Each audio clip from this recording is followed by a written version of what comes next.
go. Good evening. Welcome to Future Sides. I'm Dan, joined by Evan as usual. So thanks for joining us. Yeah, well. Welcome to some Warmachine for the evening. Thank you very much. If you're watching live on Twitch, you can don't forget you can subscribe.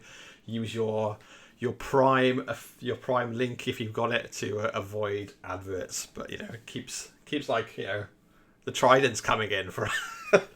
And if you're watching it back on YouTube, then don't forget to subscribe and shit like that, and check out all the links for stuff like the Patreon and the affiliate link if you want to buy cheap toys from Wayland. Every time a trident comes in, the screams of 1,000 old school ret players can be heard in the darkness. Yeah.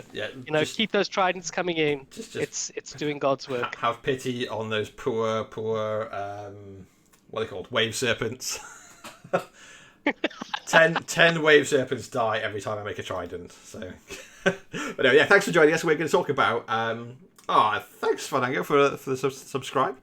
Thanks for 3 months. Awesome, thank you. We're going to talk about a little bit of bits and bobs first of all before we get into what we're covering on the main show, which is going to be the Asgard team event in the UK. So before we go any further, though, I'm glad Warmachine's dead, though. I mean, it's about time. It hasn't died for so long. It's about been a time, while. Honestly. If you watch it and you're like, what the fuck? If you haven't seen the drama that was last weekend of oh my god, Warmachine's dead, and there's literally people in the country with us telling us that Warmachine is dead, and we were at like 100-player tournament like 2 weeks before, and there's truly amazing. What's genuinely amazing about this is the whole thing was kicked off by an article over the fact that there was no news. It is literally people kicking up a fuss over nothing. Yes, it's the no news. It's Unfortunately, staggering. in Lineside's defence, PP have for a while done news about there being no news. So it's kind of just fucking it's good to encourage they try more to news, keep in contact with us, even though there's nothing big to talk about. But which is anyway, exactly what we said they should do. Just at least stay in touch with us, and still, fuck me. Yeah. But anyway, moving swiftly along. The end result has been, it's super interesting. Like I engaged a little bit. I couldn't help it. There's a guy in the UK who I never met, never talked to. And he's telling the Facebook how the game is completely dead in the UK, and I'm like, we've just done Welsh Masters, which was like, I think it was 96 players were booked for it. We've got this month there's been. We have 7 or 8 teams up for Walsall that we're about to talk about. 1, 2, 3, 4, 5, 6, 7, 8 teams for this team tournament. Teams. So this is a sold out. That's 40 people travelling from all over for a 1-day tournament. Yeah, we should say as well. So the event we're about to talk about is hosted by the Walsall War Masters at Asgard Games in Walsall, and it's a 2-day event. So one day is steamroller and some alternative events as well. I think they've opened the books to say like if they want to do caster draft and who's the boss, that sort of thing. And the second day is the team event. So there's 8 teams for the team event, which was sold out. And then we've also got upcoming, obviously, the steamroller the day before. The Leeds, if you're in the north, Leeds have started running events at Patriot Games, so they're running their second steamroller this month. So they ran the first one last month to test it out. They're running the second one, and they've already got an August event booked as well. In the northeast, Hull has sort of got back on their feet, and they'll probably be running steamrollers shortly, which is super cool. York, like the lads up in York, obviously the Epic Flail Boys, apart from Paul, who's a dirty southerner, are sort of teaching new players who are really excited. Over in the northwest, the Wirral, Paul Sheard is running a alternative history steamroller event to try and give people something a little bit different. Something different and which is pretty cool. I'm still trying to work out if I can get a lift to the event, because I'm free to go, but there's no one like down as far as me that's going at the moment, so I might have to try and work out something. Is it that far up north? Well, it's not, but like everyone I know is either like Leeds or York that's going, or further away, which means that Right. they've either got to come down and then we go over the Pennines. God, my hay fever is killing me today. Sorry if I'm scratching my nose. Yeah, if you've either got to go over the Pennines, or I'll have to try and get up to them and then go across. But well, I'll figure it out. Hopefully, go because I really want to play Dreaming Yeah. I really want to play Dreaming Harbinger. Although Gorshade, although You're not Gorshade going to get an minus opportunity one. to do that very Yeah, often. yeah, yeah. I've been bugging Ryan for his Discord events, his Discord Fishcord events for ages about playing it, and he's like, no. And now it's come up, and I'm like, oh, I've got to go. Although Gorshade minus one, if you haven't seen, if you haven't seen the alternate, if you haven't seen the alternate history casters, they're mostly absolutely fucking bonkers. Gorshade has a spell that stops you from casting spells or feating. It just goes. Or feating. Like, yeah. That is obscene. Like Primal, but add feet to the list of things you can't do inside his control area. It's like, okay. It's pretty fruity. And his feet is just summons a light warjack. Like, what happened to that power when he went to Crix, man? Come on. Remember some of your shit, mate. Yeah. But like Sable said, that Gorshade had it in days gone past. I guess in Rules 2, in Mark 2. So that's happening up north, up in not in between, I guess, York and the Wirral. The Wigan lot have started running steamrolls as well. They ran one, and then going south, obviously the Warsaw lot are running events. They're also running practice days. So if you can't make their events, which are normally on a Saturday, they also run like a club night occasionally. Which is like somewhere in Warsaw itself or local to it. Check it out. There'll be things. Sable in the chat has pointed out that sort of bullshit existed on Gorshade 1 in the past, like in Mark 1 times. Yeah. Well, we try not to remember that sort of thing existed because that was back in the times when Riot 1 had invisibility and just genuinely untouchable. Yeah. That sort Let of me just blitz through what other events are going on as well. So there's so if you're interested as well, there's we're running games at Sanctuary Gaming every Friday, which is just outside of Mansfield. We've got a club in Barbara still, but the flow of people is slightly more southern, so we're actually playing out of a gaming store now, which is kind of cool because lots of people are coming across and going, "Is that Warmachine?" And we're like, "Yeah." So we're starting to make an active choice to put 3D terrain on the table, to put painted models, or we will be. Which means I got to paint my shit fast, or start playing Grimkin for a bit. But that's. Should we make some T-shirts? Like, come join us play my dead game. Let me show you how. Yeah, have a look. And then in Northampton, there's a steamroller as well. So Northampton started running events. Wayland Games are running steamrollers. Bamboo Cafe are running steamrollers. Brighton is still running steamrollers. Bath and Firestorm Games in Cardiff are both running new steamrollers as well. They're all on the books for like the next 2 months. So there must be like 20 steamrollers in the next 2 months in the UK. And plus club night. Dead game. So what can you say? So I'm gonna go in quickly settle my little goal while I leave you, Evan, to start explaining what the event is, and I'll be back in a second. Sure. Okay. So while Dan goes and tends to and absolutely does not beat his poor children, we have an event happening up in Warsaw, which is fantastic. So they're doing a 2-day event. So we've got a 1 day, which is a standard steamroller.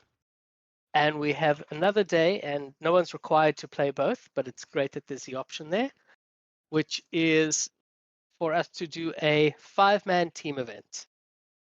So 5-man team events are quite a big ask. This is the same format as the WTC and takes a fair amount of organization. So for those that haven't played a team event or something like the VTC, you end up with yourself and your opponent. You can see all the various lists, and you go into a draw phase. So the captain of each team, they roll a dice or kick each other or Rochambeau for it, whatever the TO thinks is relevant. And one player will get to put forward a player first. Another player, the other captain will put forward two of his players. And then the first captain will choose one of those. So he'll basically have his first player gets to pick one of the 2 matchups. Then whoever's left over, the first captain puts up 2, and then the other team gets to choose. So effectively, one team will get to choose 3 matchups.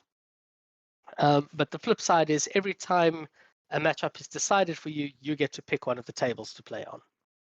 So it gives you a lot of, there's a lot of tactical kind of nuance to it, which, full disclosure, I did terribly when I was captain. Absolutely shockingly bad. Jan still hasn't forgiven me for giving him as Legion the table with all of the clouds into Vlad 2, who just removes the clouds that he was using to protect himself with. So sometimes you don't always get it right, but the net result is you have options. You have a lot of choices to work with, and your team composition starts becoming quite important. So if you know there are 1 or 2 meta predators, and no 2 players in the same team may use the same caster. So you can absolutely have 5 Khador casters, but you can't have 5 Khador players all playing Karchev 2. So your matchups become really interesting. So in a normal steamroller, if you're trying to place, you need to know that you can answer, say, the 3 top boogeymen in the meta.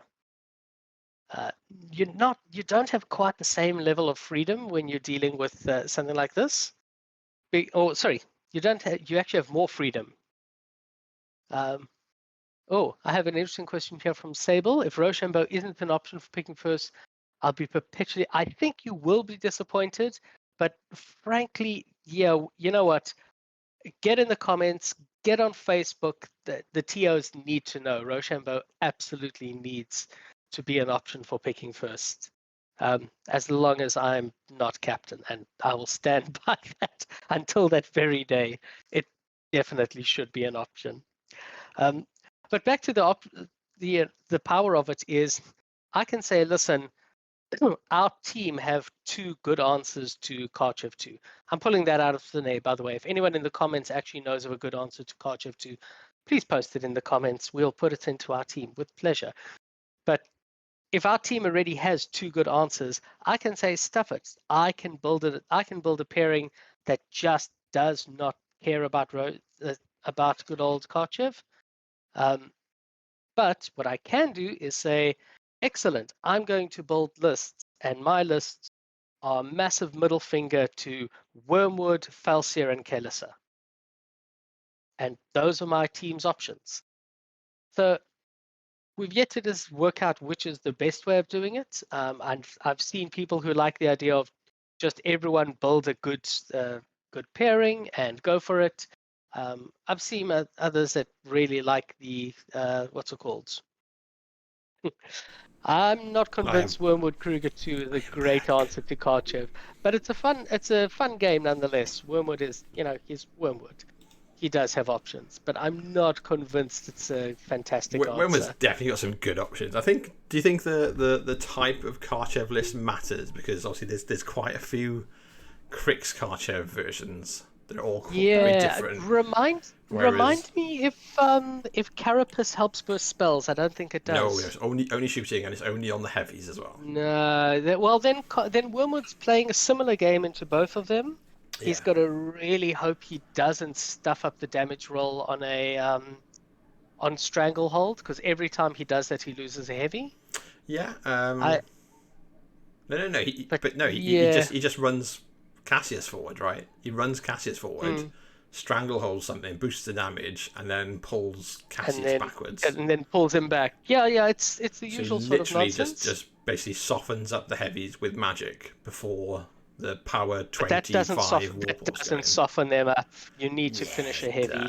There's no softening it up. No, but you soften them up to a point where your Warp Wolves can go in and hit hard enough that they can wreck and sprint away. Your biggest problem in Circle is you're outnumbered.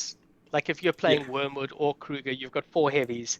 You're dealing with 7 to 8 once you include Karchev himself. You don't include Karchev. As soon as Karchev comes forward, though, he just dies. Like he can't come forward in that matchup, I think. So no. But the point is, you commit a heavy, you kill. Karchev kills your heavy himself and sends his Jack to kill the next one. Yeah, You get but outnumbered. like that. You have to. If you can't cheat the trades, you're in trouble. But if Karchev is coming forward, he's in danger of just dying because he's the weak point in the list. Like, absolutely. I'm not talking. I'm talking about him just responding to what you send in. Yeah. Then the rest of the list goes beyond Karchev. Yeah, maybe. That, like, you can't trade effectively because you got 4 heavies and he's got 7. Yeah, but what I'm saying is, if you soften up the heavies before, so you got a couple of turns where you're basically throwing all your range attacks and your spells into the heavies. You might. And then you're at a point where I'm not convinced. So how I know Harrison says he's had good success. Yeah, let's talk about how hard the Warp Wolves in a Wormwood list hit. So. Oh, no. You can get them, like, if you really want to push it, you can get them to like 31. Yeah. But 27 is reasonable. 27 is a reasonable to answer. 31 power is enough to smash through. But yeah, obviously it all depends, right? So the more experienced players you're playing against on both sides, the harder it is to pull off the amount of you want to swing. It's not hard to get your Warp Wolf to 27 and hit. It's very hard to get him to sprint far enough away that he doesn't die. Doesn't then die in retaliation. Yeah. That's the problem. So that's exactly my hassle with the Karchev Wormwood matchup. Or Kruger is that you will kill something because you're Circle. It's just you've got 4 heavies to trade and they win on mats. Yeah, that makes sense. So this is my hassle. So have you covered... Anyway, we're getting a bit far afield with the Karchev. Have you kind of covered discussion? Have you covered the basics of the event? So it's like I said, it's eight teams. We've got all 3 of the English WTC teams playing. The Welsh team, neither Welsh team are playing because a variety of us are all indisposed. So I've got my kids the entire weekend, so can't go. I think 2 of the other players are on honeymoons or anniversaries with their wives or significant others. Oh, fun! Yeah, it literally is like I think we've got about 5 different members of the Welsh team can't make it, and it's like at that point it was like we're not going. But saying that, there's another team event in September. We had to get 2 pinch hitters as well for ours. Yeah, we've got 3. We've got 3 of ours, and we've got 2 substitutes. You got some subs. That's okay. Right, so let's talk about it. So obviously, so first of all, thanks for running another event for. I think it's Chris Dacre's running it. I think. Yes. Or he's involved in running it. So I'm not sure if he's TOing. I think he's the main show. Yeah, because a lot of the Warsaw lot are playing. He was the one chasing me up to bloody sort out my registration. Yeah. So he's definitely involved. Yeah, he's a super good guy. He's really putting like a lot of effort. In fact, the whole lot of the Warsaw team, as it were, putting a lot of effort into making sure that there's events and there's gaming nights to go to. And it's a super cool venue. We've talked about it a bunch before. You know, it's really nice and airy. You've not been to it before, have you, Evan? I have not. I'm really looking forward really cool. to it. It's like a big board game cafe, and then there's like the shop area, and then you've got like this huge like gaming hall at the back with like 50-foot high ceilings or something ridiculous, and then there's like a little bunker room and some partition walls to where you got D&D games going on as well. Yeah, so it's all really cool, really light and airy. It's, and some lovely food there, and the guy that runs it is like absolutely like he's really nice gent, so you should enjoy it. But we've got eight teams, 3 WTC teams, and then probably the teams that aren't WTC teams certainly have people that are experienced and good enough to threaten the WTC players, I would say. No, players and teams not to take lightly. Yeah, which is cool. So we're gonna go through the lists. It's all been pre-published. Like, lists have been submitted and been published. Definitely Chris Dacre. What a champ. So yeah, lists are locked in. Lists have been published. We know who's playing where. And I lied. The first team is actually the Welsh, or most of the Welsh players that could make it are going. So let's start off with Seventh Bridge. So Seventh Bridge is Byron. Seventh Bridge. So Byron is has for long-standingly been like the head judge at the Welsh Masters. He's been on the Welsh WTC team a bunch. He is now a WTC judge this year, so he'll be there in Belgium judging on the judge team, and has been a Trollblood player forever. Like he's definitely had other armies, but I've never actually seen them. I've only ever seen him play trolls, so good on him. And he's backed up by Elliot, that's Elliot Guest, who has merked for the Welsh team before and is again playing. So he's playing on Wales Whiskey this year. So Lewis's team, so he's Crucible Guard player. Martin Jenkins, who is the guy that runs the Welsh Masters, it's his baby, who is on Team Wales Whiskey, playing Circle. Stuart, which is, I'm not sure what Stuart that is. Oh, I think it'll be Stuart from like the Swindon lot. I'm trying to remember his surname, and it evades me. He's one of Elliot's locals, so he's filling in. He's playing Cador, and then Will is on Wales. Per Dannon, which is Matt Hopkins' team, and he's playing Circle. So double Circle, Crucible Guard, Trolls, and Cador. It's like right, juicy, I would say. That is very. Let's have a look. So team format wise, double Circle maybe a bit of a gamble, but yeah, Circle's got a lot of decent. I mean, options. Circle's got a pretty deep bench. Yeah. And I look at the Circle casters we're talking here, and every one of these are, recent tournament topping casters. Yeah. I don't think they're taking any.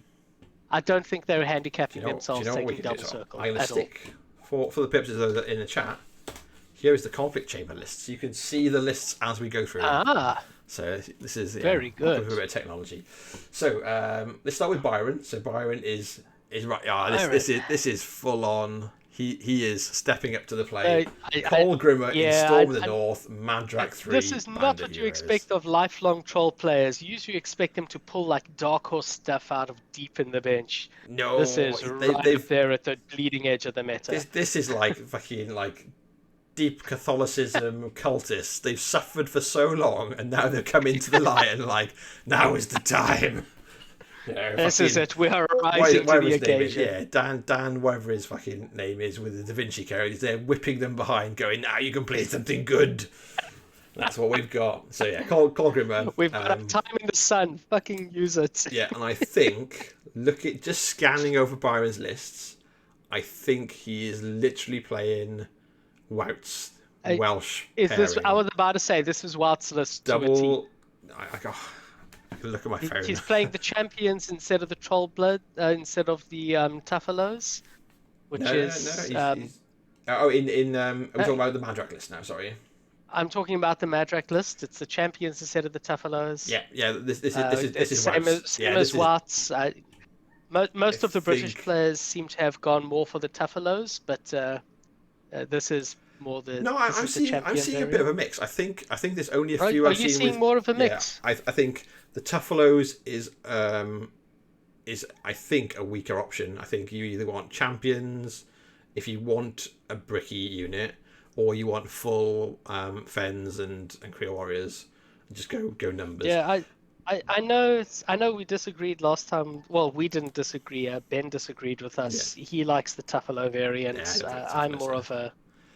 I'm definitely on the champion side. Twice I've played into the Tuffalo unit, I just like they killed like maybe like an infantry member each turn, and then I killed 2 Tuffalos. It was pretty sad for them. Let's go through the list quickly. So Cole Grimmer in Storm of the North, with 2 Earthborn Dire Trolls, a Pyre Troll, and a Rune Bearer, a Death Archon, a Fellcaller hero, Mandrak 0 with a Brawler, 2 Northkin Shamans, Valka Curseborn, a Min Creelstone with a Northkin Elder, 2 units of Bears, 2 units of Fire Eaters. So I don't think it's quite Wout's list, but it's very close to it. And then that's paired with Mandrak 3 in Band of Heroes. And then the Band of Heroes is a small difference, but if it bomber, it's minor. A Bomber, a Pyre Troll, a Storm Troll, Rune Bearer, 2 Fellcaller heroes, a Fenblade Kithkar, 2 Stone Scribes Chroniclers, Min Creel Warriors with a Caber Thrower, Champions with Scaldi and a Trollkin Sorcerer. So that's just extra boxes, basically. And then 2 max units of Femblades. So yeah, they are definitely a little bit different to Wouts. Because Wout doesn't have... Is that 2 Caber Throwers, or is that 1? 2 Caber Throwers, yeah. Yeah, I thought so. Okay. So a little bit different, I think, to Wouts. We're very, very, very close. It's like... It's not full on. Not different enough to make a significant difference. Yeah. It's a winning list, right? You know it's going to do work, and you know what it's going to do. You know the questions it asks, and there's not much in it either way. Yeah. I think both of those lists are super strong. Like, I think the Cold Grimmer is all about having like a million tools to deal with your stuff. Yep. And you don't necessarily have to kill everything. Like, so its goal into Karchev, for instance, like we were talking about Karchev earlier, is just to control it. It doesn't. It tries to score its way to victory because it actually doesn't have the power to crack any truly bricky list. Yeah, but it doesn't need to. Like the Fire Eaters can come in, they can take care of objectives and support models. The Bears. The Fire Eaters is something very different to. I don't think White was playing in that same theme. I don't remember him having Fire Eaters. Yeah, he definitely has Fire Eaters. Definitely. Oh, did he? Yeah, okay. I was posting the list up this morning. White definitely has Fire Eaters, and Lawrence. Oh right, okay. Was talking to me about his lists during the event, going like, "What do you do? What do you do about this pairing that Wout is terrorizing him with?" And I was like, "I just run Kalissa like me. It's fine." Very, we had a conversation where I was like, I think my Kalissa list can handle Madrak 3 because I've got enough volume of good shots, and I've got then like 3 deadly shots a turn, stuff like that. But yeah, it's absolutely like both lists really beastly to fight, and then the Cold Grimmer one, it's all about control. So yeah, you can basically kill objectives quite easily between the Fire Eaters. Cold Grimmer's always got the assassination threat if they're a squishy caster, squishier caster on the table, and between the Brawler and 2 Dire Trolls, like the Earthborn Dire Trolls, if they've got enough terrain around them, can be so obnoxious. Like, I think so painful to deal with. Yeah, I think to a point where Karchev's Jacks probably can't. And the Brawler as well. The Brawler sits there at like armor 22 as well. Yeah. The Brawler will have bracelet on it and the stone, and if Madrak can hit something, then he triggers his stone as well, and it's just like you're not getting past that Brawler. It's all about beat back. So the Brawler's got beat back. The Dire Trolls can just basically just do 2-handed throws. There's a lot of nice synergy to basically just hurl stuff you can't deal with across the table and say, we don't have to deal with it. It's now over there. But I really like the list. That's cool. Let's have a look at the Crucible Guard pairing. So this is Elliot. So I think this is different to what he played at the Welsh. So I played him at the Welsh on the Friday night, and he had Lucas and what's the Rocket Man caster? So the Lucas is Bennett. Really interesting because he's not playing the double. He's not playing the double choo-choo trains. He's not yet. So at the Welsh, Elliot was playing basically Ass Mountain with Lucas. So he's and he was playing Rocket Men instead of Gerhardt. So he was playing whatever his name is, Bennett.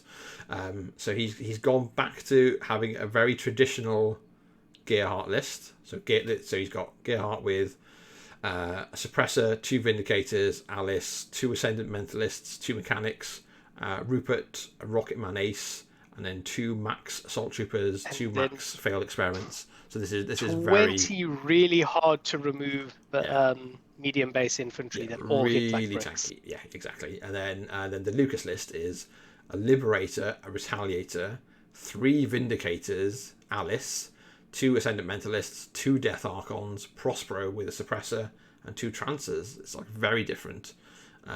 It's a very different list. It's relying on a number of high power, high quality attacks, but a very small number of them from range.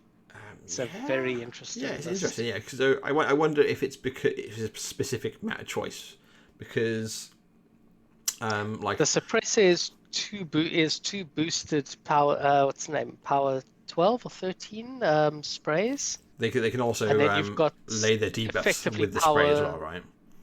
Yeah, it's got the what's it called debuff? It's got the defense debuff, so Yeah. it's a nice bit of tech there. And And then you've they've got the got Vindicators, which are that's effectively power 17 guns versus living. and then you add on to that disintegration from Lucas as well, right? Yeah, disintegrate, and it starts looking like a pretty scary gun line. Yeah. Let's just have a quick check. So the suppressor is 2 spray 8. It's got plenty dual attack, so it can trample forward and then spray you. Then they start at power 14, and they can do Ice Cage, Incendiary, or Rust. I think this is. Oh, his, they got I have think the suppressors got I rust think as this well. What list. is the power on the sprays? So it starts at power 14. So with Jeez. Rust, it's power 16. With Disintegrate, Rust is 16, it's power Disintegrate 18. 18.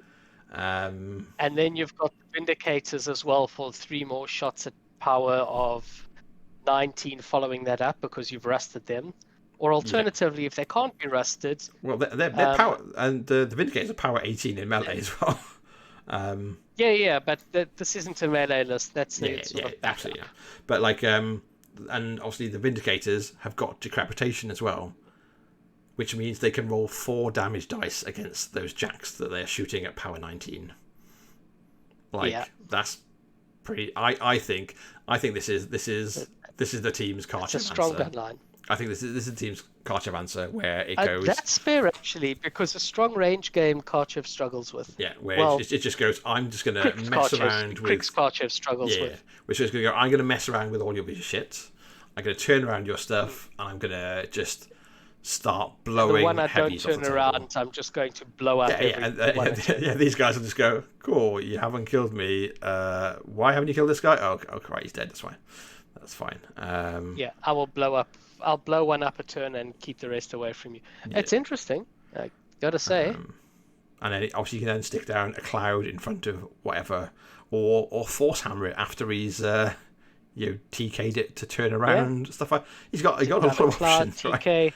Yeah, he has a lot of options. It seems weird for a caster with that much focus, but he runs out of focus quite quickly. He's got a lot of options. Yeah, so I think that's what it is. Yeah, and he's surprisingly hard to assassinate. Yeah. Whereas this list could probably kill Karchev if they're not careful, because the Vindicators. If Karchev sticks his neck out, he's gonna die. Yeah, he'll get shot off the table by this. Just rinsed. Because obviously Karchev is living and also a warjack, so it's literally. Actually, I don't think he's either one. He counts as both. Does he count? Yes, he does. I thought he counted as neither. Oh, does he count as both? He counts as both. So River Raiders apply both of their buffs, for instance. And, oh no! And like suppressors, you can get those Vindicators to power 21. Yeah, so suppressors can do Rust, and then the Vindicators on top of it can then do Withering Humor. Oh no! Yeah, exactly. And so the first one does Withering Humor. So the first one does Withering Humor to apply the extra -2, and then the other guys use Decapitation. So then they're rolling 4 dice damage. Seems okay, right? Okay, that is savage. That is really savage. Yeah. I think that's what that list is for. I'm gonna go on a limb and say this is a list that's been designed to kill Karchev, and also doesn't have a bunch of weak models that can easily be taken off the board with by like a Zakova list. He can stick down clouds. Yeah. So if they drop Zakova instead, you've got sprays from the suppressor. You've got you can take your true sight objective. So one of your Vindicators gets true sight. Alice has guidance. Alice has guidance to give another one. So basically, you've got a bunch of options to be shooting into things that count. And when they come forward, if that's what the off list is, they've got to come probably into Death Archon range. At which point they go, cool. Well, your attacks will be less damaging than they will be if you can get into us, and stuff like they can hide behind the clouds. I think that's a decent call. And obviously, trains against Zakova are significantly less effective because the 2 good sprays are all cold. and the Cobra list brings a lot of musical stuff. So yeah, I think that's a very spicy, very spicy take on it. And obviously the Gear Heart list is the Ass Mountain. There's a few variations, but yeah, we've seen them all. They're really strong. If you can't deal with it, it's not surprising anyone at this point. Yeah, so that's obviously a really chunky list from Byron and a really chunky list from Elliot. They can put down on the table and just grind people out. And then we go into Martin, who's also brought... Martin, he's gone full Baby Mike. Yeah, a very chunky list again. So he's got Boulder 2 with double Walled Wrath and a Walled Weird. 3 Stone Shapers, Wayfarer, Chuck Dogwood, Tubbin, 2 units of Sentry Stones and Mannequins, Shifting Stones with a Stonekeeper, and Shifting Stones and a Celestial Fulcrum. So 3 huge bases. Martin loves his huge bases. And he's pairing it, before we go into it, in detail. He's pairing it with Kruger 2. So Kruger 2 in bones. He's going old school. Yeah, both these are double bones. Bones. Yeah, I wonder if it's because Martin's not super back into the game, like that he's not being convinced about the glory that is Warp Wolves these days. So Kruger's running Megalith, 2 Walled Wardens, 2 Walled Weirds, double Stone Shaper, Blackfired Wayfarer, Chuck Dogwood, 2 Sentry Stones and Mannequins again, Shifting Stones with the Stonekeeper, and double Celestial Fulcrum. And double Fulcrum, maybe as mine doesn't pointed out in the chat. Maybe mine doesn't have much room in the car. He's got like a lot of stuff he's doubling up on. Oh, it's really interesting. Is he flying? Double is he flying there? I think Fulcrums are decent as well these days, but double Fulcrum, double Weird. Like, this is a strong gun line. Yeah. The Kruger is a Kruger gun line. Yeah. It's the. He's got stuff like the mannequins. He's got the mannequins to like spraying, just take off any like infantry list he's dealing with. So between the Sentry Stone and mannequins and the Fulcrums, mannequins are also fantastic because you can create a forest wall every turn until people get pissed off enough to kill them. Like the Sentry Stones. No, the Sentry Stones can pop up a forest every turn that sticks around even if you kill the stone. Yeah, but it's on the stone though, isn't it? So then you can. It's on the stones. Yeah.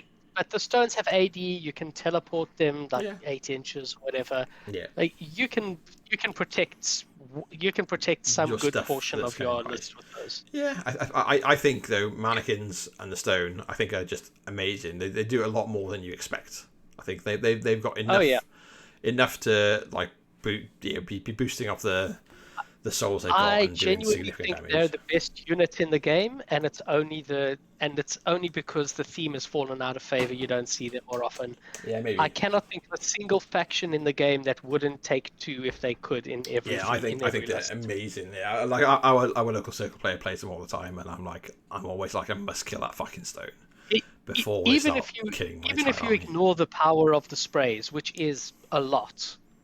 Just being able to have this AD2 models that can stick up a forest wall that people can't see through. Yeah. For the turn you really need it. And recurring idiots that you can just run in front of your stone and go and contest stuff. And you like if you kill them, I don't care at all. The recurring idiots are fantastic. I would take them even without the recurring idiots. Yeah, just the bloody stones that power themselves and put down forests. Yeah. Is so strong in the game. So yeah, the Kruger list is very much an oldest to take, but I think it's a good gun line. Even being an old list, double Fulcrum is a really interesting take because that is not traditional in any way, and it's possible that a lot of our circle players have missed a trick here because the Fulcrum went down to 16 points, which it desperately needed, and we haven't been pulling it out. It used to be 19 points. It got dropped to 16. It got quite a big shift.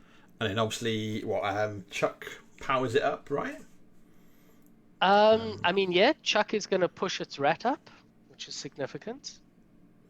Let's have a little check. They power themselves up by taking Fury off the other walls. Yes. So it's really interesting. The big thing that's actually missing here isn't so much Warp Wolves, although they're always fantastic. It's just that sack pawn onto Death Archons and Hermit is such a strong thing for Kruger. You can, if you're sure you're not going to get hit in melee, most of the time you can leave Kruger on 1 or 0 camp and he's safe. Yeah, I wonder if this is just like a Kruger list where he just stays a lot safer, just in necessity, or he can hide behind two huge bases. Yeah, you know, and he can hide behind two huge bases and or two mobile forests. Yeah, exactly. He's got some tech there. He's got a lot going for him, and it's a strong. I mean, this is an assassination list from hell.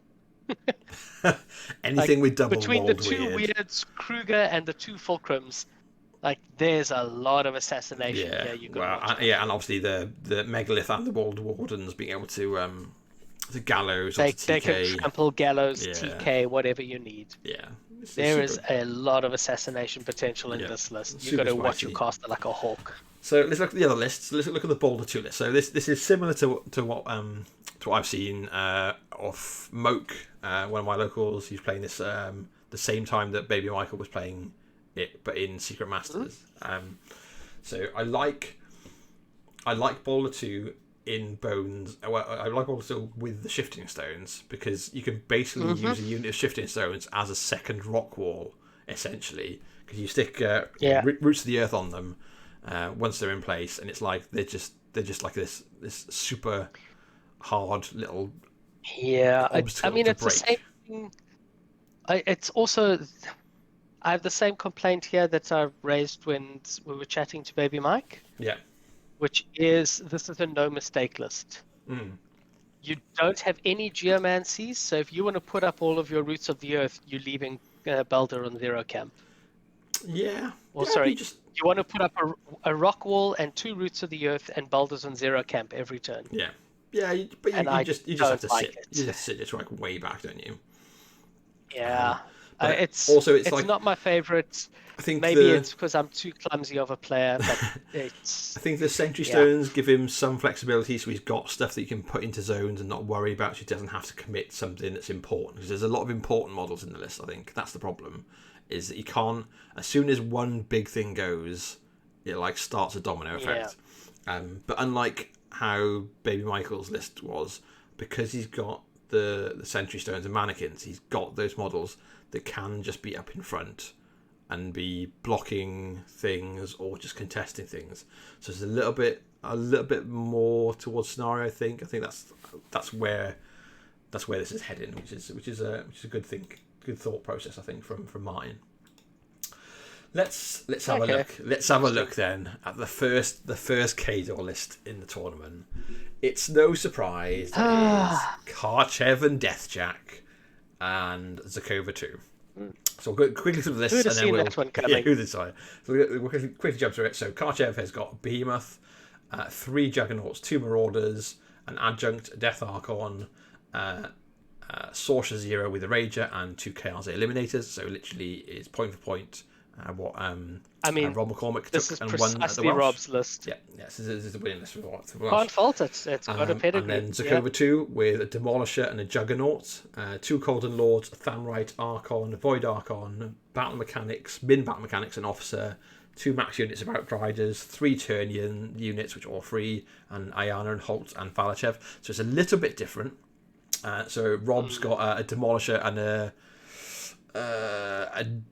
another heavy that's got a gun beginning with D.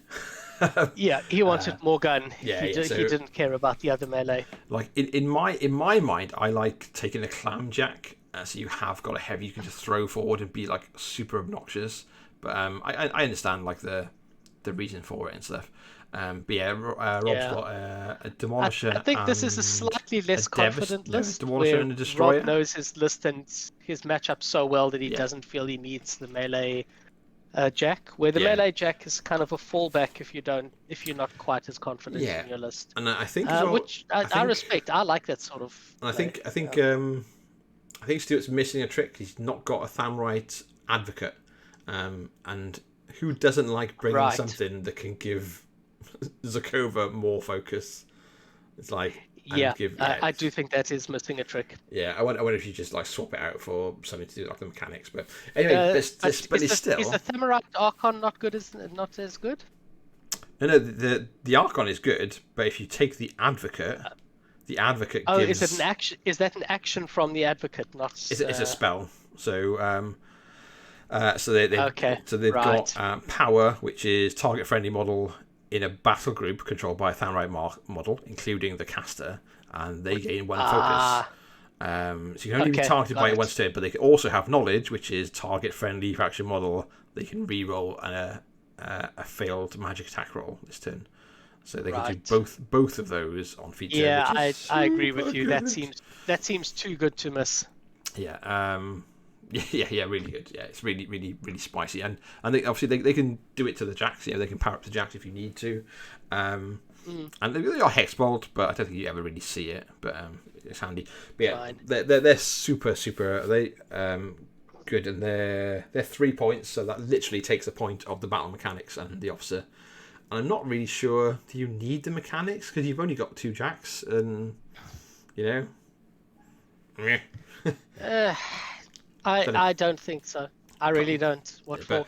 But You've got at the same jacks, time, and the 2 jacks aren't important to your game plan. Yeah. At the same time, like we've seen obviously the Cartier 2 list. We know it is an absolute smashing list. It wins events. Like Rob's been winning or challenging to win most events he's been going to. Took down the Welsh Masters, and the Zakova list is close enough to what Rob's running that it also is horrific. Like if you've not seen it, if you've not seen Zakova because you've been out of the game for a while, or they just aren't Cartier players. It's still got the heart of it. It's Ayana and Holt, double max Greylords, a whole lot of Greylord solos. It's literally missing a different Ephemerite Archon. Yeah, a different Jack, and I think there maybe is a Santa in there as well that he's missing. But the heart of it, the pieces that make it work are all there. Yeah. And they make the scope list pretty fucking terrifying. If you haven't seen it, it'll just come up. Yes, it is. It'll debuff the hell out of you. It hits a lot. You look at the power of the sprays and you're like, okay, right, that's fine. I've got my heavies. That's not going to do much. And then they come forward, and then 2 of your things are harmed, and then in come the brittle frosts, and then suddenly the boosted everything has frozen half your army, killed the other half, and he's just sat back going, cool. What's next? What's next? Yeah, it's really good. If you want to watch a really good game, I'm pretty sure I've got one of Rob's games. I'm sure you've got. I think you do have one of Rob's Zerk's games. Where I think. Oh, in fact, I think it's against Elliot, who was against Elliot, the Crucible Guard player from the last team.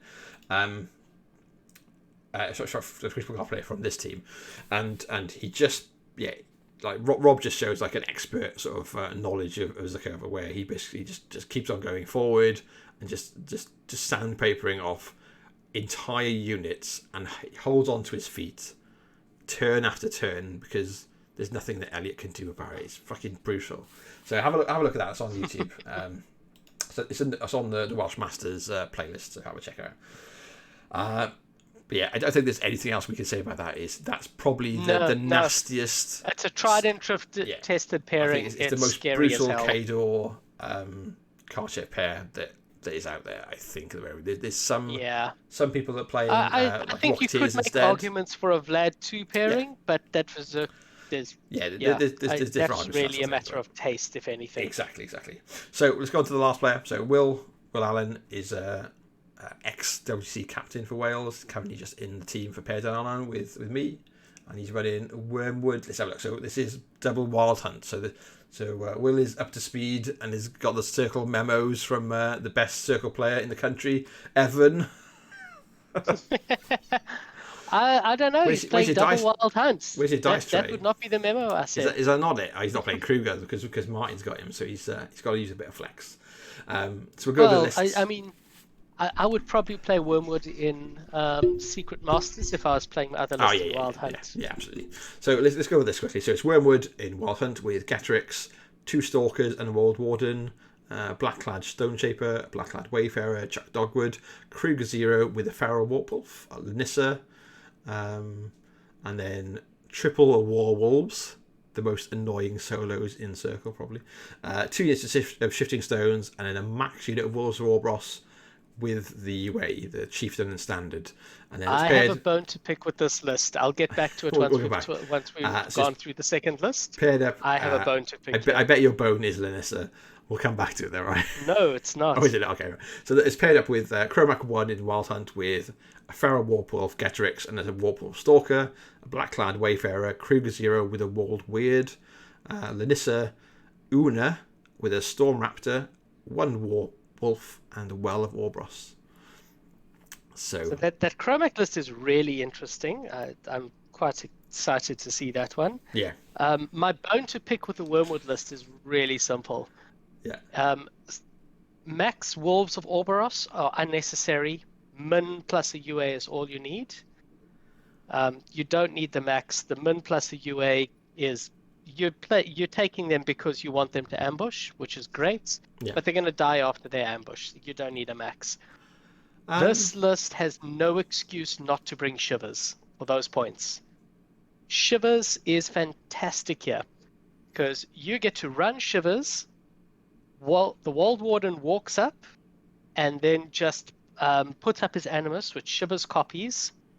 You then have Wormwood's cast his forest, and between Shivers and that forest, you've basically got most of the effect of Wormwood's feat for a turn without a feat. It's brutal. Missing out on Shivers is a missed trick, in my opinion. So, what's he got? A World Warden. So the Animus there being Wild Growth. Yeah, so it's a 4-inch AoE, which is a forest. And also the caster can't be moved or placed, which is an interesting side effect. But yeah, I think you're right. Like I've played this list. I played into Will practicing this, and I played Brett, and I played Andy G, and oh my God, I've just played all the circle players like around me. I've got Brett, got Brett Wilkie, Andy Garrard, and Moke that are like all close enough that I get games with against them, running circle.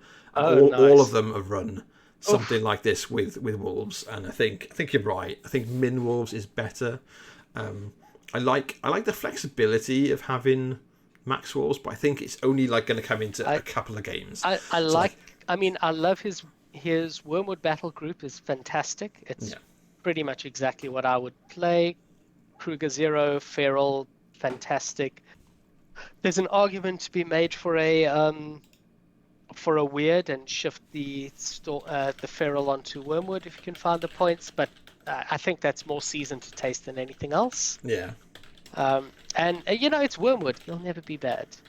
And getting Warpwolf Stalkers up to Strength Stupid is just amazing. Yeah. Has he got any? Does he have any? Of course, it's not in Secret Masters, so you can't load up on River Raiders, which is a pity. Yeah, my God, River Raiders are so fucking obnoxious. I wish. So he's only getting his Stalkers to power 24. You know, are you really circling as hard as you can? Unacceptable. No, I think so. As well, I think it's worth talking about. The point. I mean, it's still a good list. It's still Wormwood. Definitely. You got to take it So serious. let's spend a minute for people that are watching and listening that haven't experienced Wormwood with the Wolves of Orboros. So the Wolves are like they're basically a crappy unit with of ambushing like druid warriors, but their UA has got power swell, which is real good. I think the UA is only like 2 or 3 points as well, right? It's worth knowing they've got Pathfinder, Speed 6, Ambush, and 2-inch reach. Yeah, 2-inch reach and power swell. They threaten a decent amount of the table. Which is okay, but obviously people can play around ambushing ranges for so long.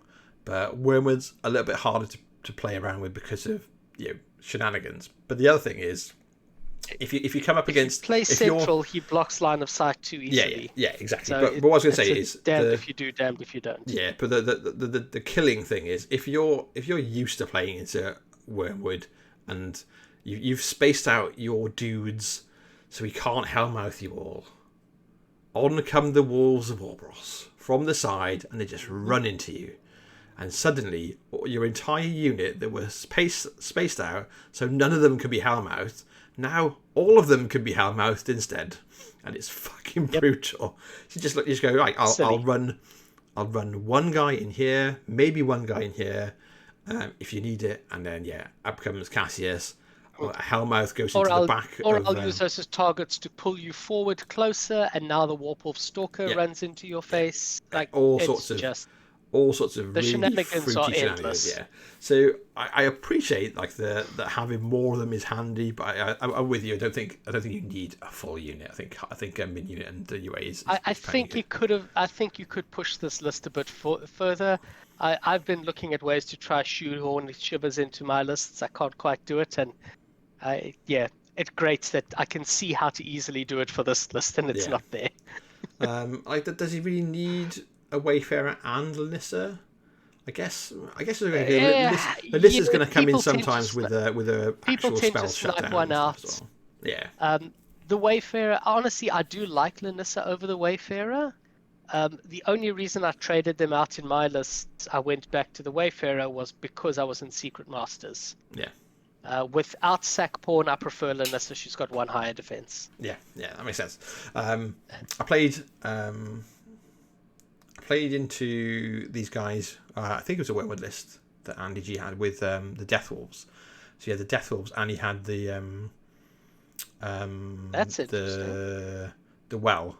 So obviously, when the well kills stuff, it can allocate it to the Death Wolves as long as they're within 10 inches of it.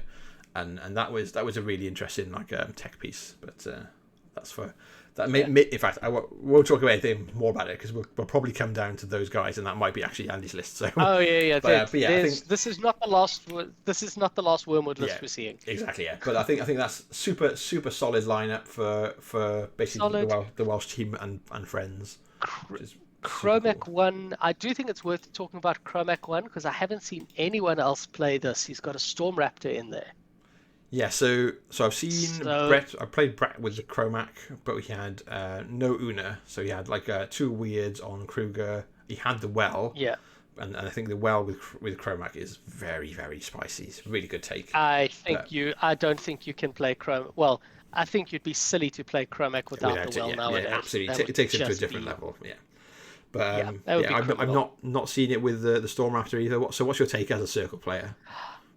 I'm really interested in this. The World Weird often gives you a problem that there's just not, people shield guard 1 or 2 hits and there just aren't enough targets. You want to trigger Warpath. The Storm Raptor is much harder to hide from, especially under Una because you've already got a stealth out. Yeah. I like it actually. You don't have a lot of fat in the list because you've got 1 really expensive heavy and 2 moderately expensive heavies. Yeah. In addition to the Raptor, it's a lot of points. You've got no fat in the list whatsoever, so it's a little bit of a no mistake list. Yeah. But the Raptor also means it's very hard to get infantry involved in the game. You can't get, unless you are very tanky, your infantry just evaporates near that Raptor. So all in all, I like it. It's a really interesting take. It's definitely not the route I would go, but I got to respect it. It's a very cool list. We'll come back to yours in a minute then. So we're on to the second team. So this is the first of the England WTC teams, which I think is the team in its entirety. So it's England Bulldogs. So England have mashed up their teams a little bit. So there's Lions and Roses are still staple members of the team, and then they changed Knights for Bulldogs. So this is the third team. So Barry playing Trolls, Dom playing Trolls, Minions, and we're never letting that go, eh? Yeah, Graham playing Retribution, Jacob playing Circle, and Nathan playing Legion. So there's a sub. So Graham isn't normally our first Legion of the evening. Yeah. So Graham isn't normally in their team. It's normally Stu Cargill, who I'm guessing can't make it. So Graham is playing. Right. So they got Rhett instead of Signar, which I'm not going to lie, I'd prefer. If these guys do well on the weekend, someone call up Stu and tell him to buy stocks in Retribution fast. I have to say, I'm I'm of the opinion that there's nothing that Signar can do that Red can't do better. Yeah, yeah. That's not quite true. You can't do anything the same as Striker 1, but I don't really respect that all that much anyway. Yeah, once you've seen it. So let's have a little look through what they've got. So Barry's up first. So we'll go through the list in their entirety, and then we'll shit talk them a bit and pick them apart. So he's got Horgle 2, Horgle the Anvil, with a Diatrol Bomber, a Pietroll, and a Roadhog. This is Inventions of Dunia, if that wasn't a giveaway by the Roadhog. Desmond Gubbin, a Pharaoh Sapper, General Thunderstone Brug, 2 Gunnery Sergeants, Dunia Knot, Max Brigands with a Warlord, 2 Pharaoh Razorback crews, Valkyries, and 3 Barrage teams. We'll come back to this in a minute. And then Madrak 3 in Band of Heroes with 2 Pyre Trolls, a Storm Troll, an Impaler, a Runebearer, Dudian Archon, 2 Falcaller Heroes, 2 Stone Stripe Chroniclers, Min Creel Warriors with 2 Caber Throwers, and then 2 max units of Fenblades with Officer and Drummer, and max Tuffalos, max Long Riders. Striker 1's Gav Beckett. Striker 1's in an OAP home. His day is gone. His time has come and gone. Your bridge. He's now sat there. He's eating his pea soup. I have Power 31 Warp Wolves. I respect no Armor 27 Stormwall. So let's have a little look through these lists then. So what do you want to cover first, Evan? Do you want to bite off the Madrak list or the Horgle list?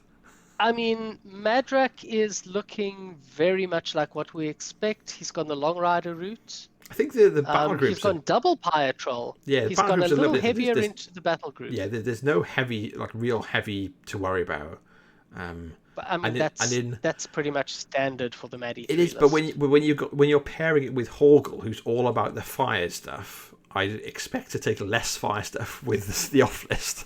Because if you come up against something that ignores fire, then neither of your battle groups are doing fuck all. I'm not too fussed about that. It feels like he doesn't quite have enough faith in the what's it called? In the infantry, that he's loaded up extra on the battle group, which maybe. I feel like it's unnecessary. But it's only 8 points. Like, I'm not going to get all pissy about it. This is true. I haven't seen a Dunian Archon here before. That's interesting. I've seen a Dunian Archon with Maddie when he's got Boomy 3, and or even worse, if you've got Boomy 3, is kind of weird. Yeah, even worse, if you've got Boomy 3 and a champion hero, then you charge it. Something comes in and Boomy counter charges it, knocks it down, kills it. And then something comes in. The Dunian? No, wait for it. So something comes in, gets counter charged, knocked down, and it takes a chunk off their boxes. Then the next thing comes in, hits Boomy, gets Dunianed, and then Boomy retaliatory strikes because the champion hero knocks it down and takes a bunch of damage. It's like fucking. Yeah. It's a brutal combo. It really is. It is kind of silly. I can't. There to answer a bit of the weakness of the Long Riders, because I mean, this is what we were saying before. Long Riders, high quality shooting can paper off 1 or 2 Long Riders on the way in. Yeah, and that's where the champions are better. You can just spread the damage and say, stuff you, I'm just tanking this on the way in. Yeah, with Caber Throwers coming into it as well. A bit. And with Caber Throwers giving them Carapace as well, it makes it a big difference as well. Like, they're a lot harder to remove. As soon as you get Caber Throwers on the table, yes, the Madrak list is a lot harder. If, earlier on... But the Long Riders don't benefit from the Caber Throwers, which is why I prefer the champions. Yeah. Earlier on in the UK, for the Madrak lists, we were seeing them without Caber Throwers, which meant, they'd have, 20 Fenblades and then a unit of Tuffalos or a unit of champions. But you'd be like, that's cool. I can just shoot half your army to death one turn. I don't think I have seen a single Ret list in the last 2 years that can't shoot that off the table. Yeah. It's really makes a difference bringing the Cabers. Yeah. So it's a massive difference. Let's look at that. So yeah, a little bit of tweaks for the Madrak list, not too dissimilar. A little bit of tweaks, but Maddie 3 is still Maddie 3. Yeah, personal choice. And then the Horgle one, obviously different. You're not seeing Horgle a lot on the table. So, I mean, am I wrong, or is this just, does this look like he hit the wrong caster by mistake? It's a Gunny 2 list that he's accidentally brought Horgle with. Yeah, maybe. He's accidentally brought a weaker caster with. It really feels like it. I won't lie. Yeah, I think Barry is an excellent person. But this is not maybe an excellent choice. I would definitely be. If I wanted to bring a gun line, I wouldn't be reaching for Horgle. I'd be very. I'm looking up Horgle right now to see what I'm missing. I'm assuming I'm missing something. It's not like he did this in a vacuum, but for the life of me, you can't work out what he's missing. Is that what? Horgle of the Anvil, right? Get it? So he's trying to set shit on fire. So the war beasts, everyone in the battle group are immune to fire. Yeah. You can war beasts can charge models that are on fire without being forced. Your feet, and you get boosted attack and damage against something if it's on fire. So you use the pyre troll, and you put the upkeep on the bomber. You set shit on fire. You hot swap the upkeep to the roadhog. You spray, set more shit on fire, and then you have one round of feet, and your guns are just absolutely bananas.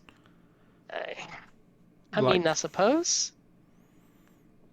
What was that about what was that about the guns being bananas? Are you just on the feet turn? Yeah. So you'll feet once you've had so you'll have your upkeep. You'll set something on fire. Set something else on fire. Horgle will move, hot swap the upkeep. Feet, set something else on fire, and then all your guns will go absolutely bananas for a turn. Yeah, because you just cast your Oh yeah, fire starter is an upkeep. Yeah, okay, yeah. So you've got obviously he's got a pyre troll, which is always going to be on fire. Then the bomber is always going to be shooting something that's on fire, and the bomber and the roadhog are going to hot swap between them for fire starter. Yeah. So they'll set shit on fire. I guess I can't help looking at this and just wishing that was Maddie's, not Maddie, Gunny 2. Gunny 2, yeah. In the chat, Dragonpump said, maybe the list is just there to confuse the opponent into thinking that they're missing something and stress about the match too much. Yeah, maybe, I mean, maybe, who knows? Yeah, I think personal choice, if I wanted to bring a gun line, I'd just bring Gunny.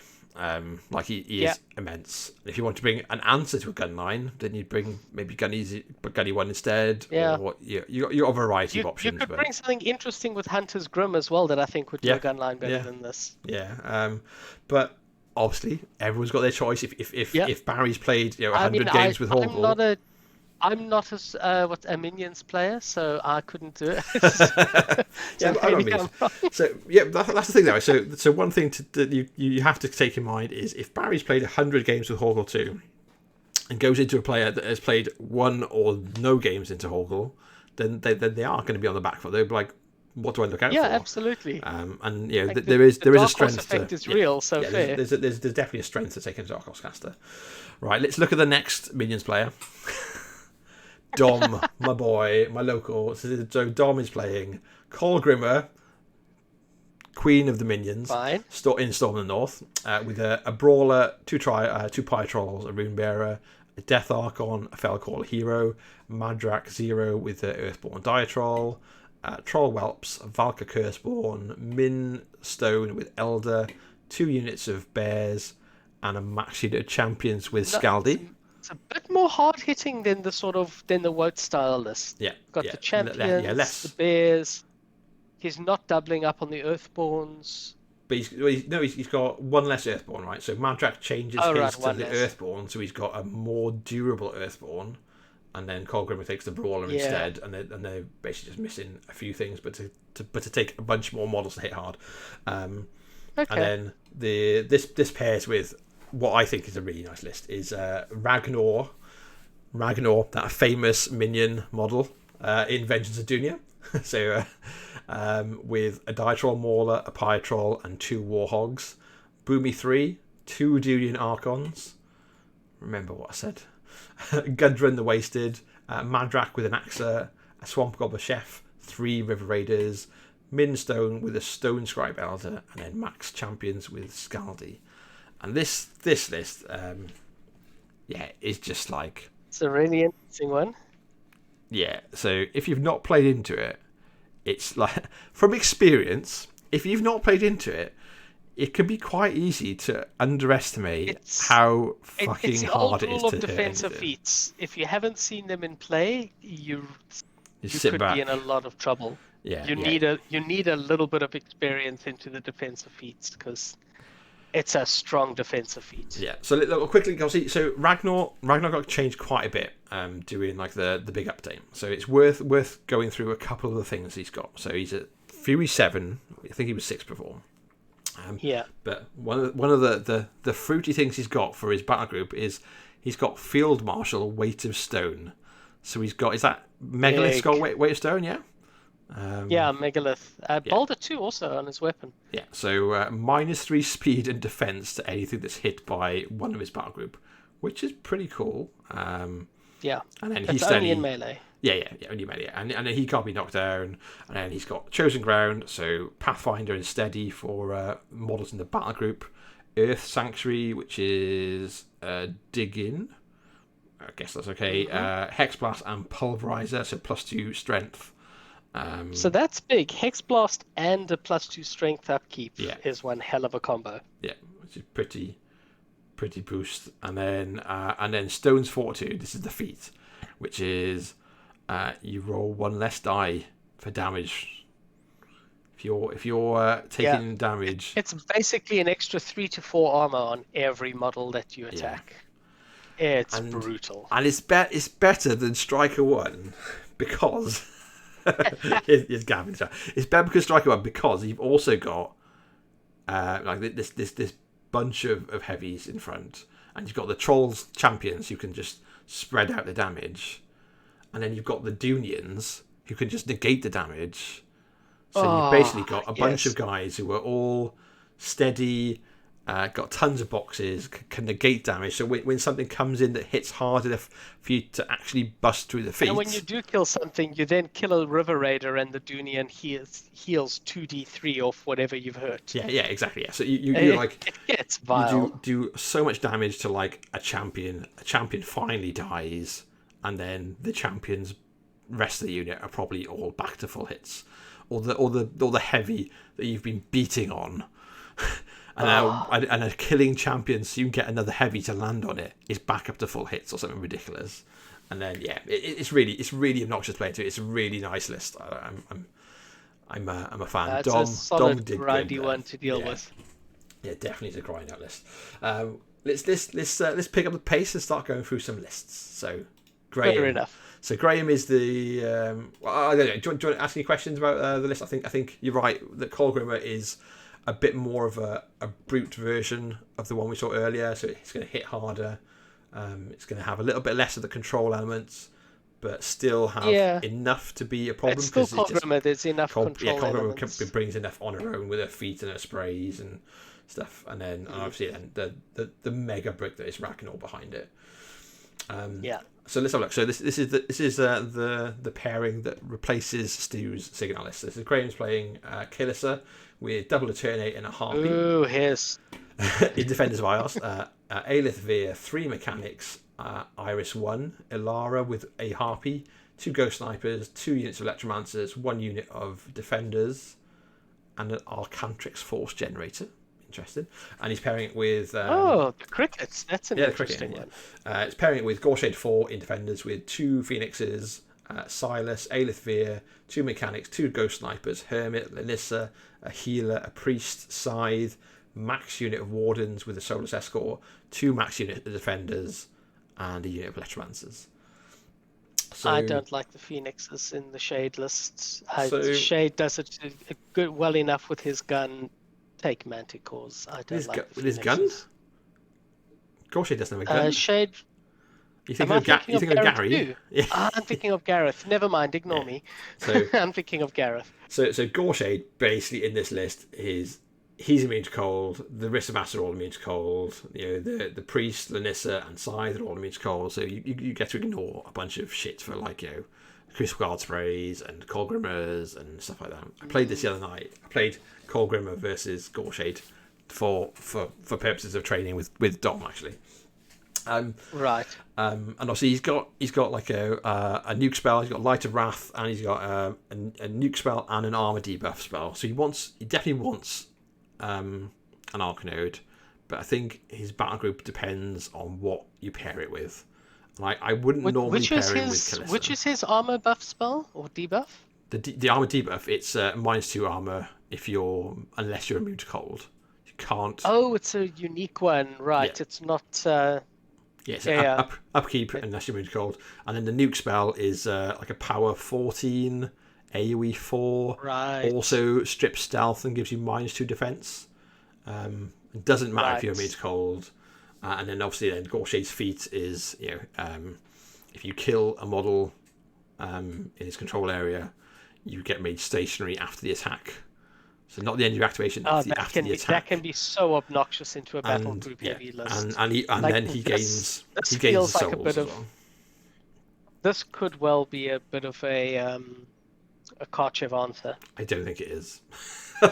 Being a rep player, I don't think you don't think the feat just shuts down the amount of work you can do as a Karchev player? Well, it does, but like it does, but at the same time, it doesn't really matter. Like, so, I mean, so Behemoth just 6 just defenders kill. and that's six stationary jacks, and they're done. Their activation's ended. Yeah, but the thing is, unless you've put the wardens in a good spot, you've got the Kaze is killing a pair of models each, and then you've got and then you've got the Behemoth killing some stuff, and Behemoth's job and is basically to go and open some lanes for the heavies to just trample and just go, cool, I get my one shot, but I'll kill these 5 guys. 11 inches. Yeah, I'll kill these 5 guys, and then you're not going to hit hard enough for me to care. Basically, is the crux. Because an armor debuff when it's an upkeep. So he's got Hermit, but it basically means that he's got Hermit and one. No, cracking that brick's a nightmare. Yeah. You're right. It doesn't cut it. Seen this game before. And then the Kalista list is not too dissimilar to mine. As been said in the chat as well, Shadefall can play against average Karchev players. So if the Karchev player knows what they're doing, then you'll have a rough time. If they either know their list well enough and have played into your list or something similar, then you're in trouble. If they haven't, you might be fine. Yeah, they might kill like a Risavas each, and then you just stationary his front line of Warjacks and just go for scenario. Otherwise, or try or let him kill 20 Risavas and then run a Phoenix to within arcing range of. I feel like you actually have to actually jam him up with the Wardens where he can't trample through you. Yeah, and the Wardens can be armor 20. Yeah, the Wardens can be armor 23 against melee attacks. So they're reasonably chunky. They could be armor 23, immune to knockdown with tough. So they can be hard. But honestly, having seen the game and having had a little bit of a play around with Gorshade, I think your best win condition here against Karchev is that he kills 20 Risavas defenders and you run a Phoenix up and you just spell Karchev to death because there's nothing to stop it. You don't have enough focus to go through all of his boxes, but yeah. You definitely do. Because the other part of the feat is every time one of your living models dies, Gorshade gets the soul, which he converts into focus. Of course. So if you kill 20 defenders, then he starts his turn with 27 focus. It's all 2 tricks all over again. It literally is. Yeah, you definitely can. But you've got to walk into it, right? If you're playing against Gorshade and you start getting and you're like, I think I've crushed this list. Use restraint. Go. I've crushed this list. I don't need to kill the rest of these defenders because you're just going to give him more of an option to basically to kill you. The Kalista one is similar to what I'm running. A little bit of I don't have a cricket, that's for sure. I don't have an Arcantrix Force Generator. But it's got the core good stuff like the Eternaze. Doesn't have a scythe in it. Interesting. I've got double Eternaze and then I've got double Harpy on Alara. So I've got 2 Harpies on Alara, one splitting them. because I'm bold. I'm bold. I love the double harpies on Lara. I think if you're not running it, be braver. Be braver. Right. Let's jump into Jacob's list. Let's jump to the next. Yeah, we're taking a long time. We need to speed up. this is we can. When is this? This is not this weekend. Next weekend. We'll see how far we get, and maybe we we'll might have to stop halfway and pick it up. Cover more on the weekend. Next week Wednesday, because I won't be around Thursday. You on the weekend? We could do a weekendy one maybe on Friday or Saturday. I'm going to be away at a work thing Thursday, Friday. So yeah, that's it's going to be a long weekend. Thursday, Friday, straight to Walsall. Yeah. Oh, my someone is calling me on my earphone. So Wormwood in Wild Hunt with Getrix, Loki, Double Stalker, Chuck Dogwood, Gallows Grove, Kruger Zero with the Farrell, Lanissa, 3 Warwolves, Max Reeves of Orbros. Max Reeves, but Reeves, no UA. No UA, and it's Reeves rather than. That's Reeves as opposed to Wolves. And then 2 units of Shifting Stones, and that's paired with Tanith in Secret Masters with Brenos, a Gorax, Loki, a Wayfarer, a Mist Speaker, Chuck Dogwood, Hermit, Kruger Zero with a Walled Weird, double Primal Archon, a Swamp Goblin River Raider, Una with a Storm Raptor, and Shifting Stones. Over to you, Evan. Okay, so 2 very interesting lists. So Wormwood, interesting. He's gone all the way to 5 heavies, which is a lot in there. As opposed to previously, we saw something very similar previously, but we saw a World Warden. There's no Warden here, so this doesn't have the level of control of the previous Wormwood list we saw. But it's got a lot more brute force. Getrix, 2 Stalkers, and then Loki to pull shenanigans. Is a lot of tricks. Oh, not so much a lot of tricks. It's a lot of bashing power. So this list hits really, really hard. There's a lot of stuff to hit. The Reeves, I'm not convinced I like the Reeves here, but what's interesting about the Reeves is you keep them close enough to Wormwood that you force people to trade with them because they shoot and they're annoying when they shoot. And then, they can actually shoot up to a pretty high power. Yeah. And then when they die, they feed souls to Wormwood. So they're definitely an interesting addition. Honestly, I think I prefer the first Wormwood list I've seen. But this is still, it's still Wormwood. It's 5 heavies. This is a nasty grind for anyone who's trying to play heavies into this. Because everything here, every time you get hit, will hit like a truck, and Wormwood is notorious for cheating trades. Yeah. So definitely a list to respect. Tanith is really interesting. Wormwood cheats. Yeah, and we've gone into a little bit of the Wayback Machine with Tanith. That's been updated for the time of Archons. And this might be the Tanith list that this is a dark horse list that's going to catch people off guard. This is the Tanith list, or very similar to Tanith list that Jacob played against me at the last event I played Grimkin at, because I can remember him coming forward. So I dropped Heretic, and he came forward. Did I drop Heretic? No, I was playing I was still on Dreamer. I was playing Dreamer 30 Dreadrots. Yeah. He came forward with the Storm Raptor, pulsed on like 12 Dreadrots. And 8 of them tuffed. Oh, that's upsetting. So the scary thing to watch out for here is Tanith puts up what's it called? What's the name of the stupid spell? Scything Touch on the Storm Raptor. Yeah.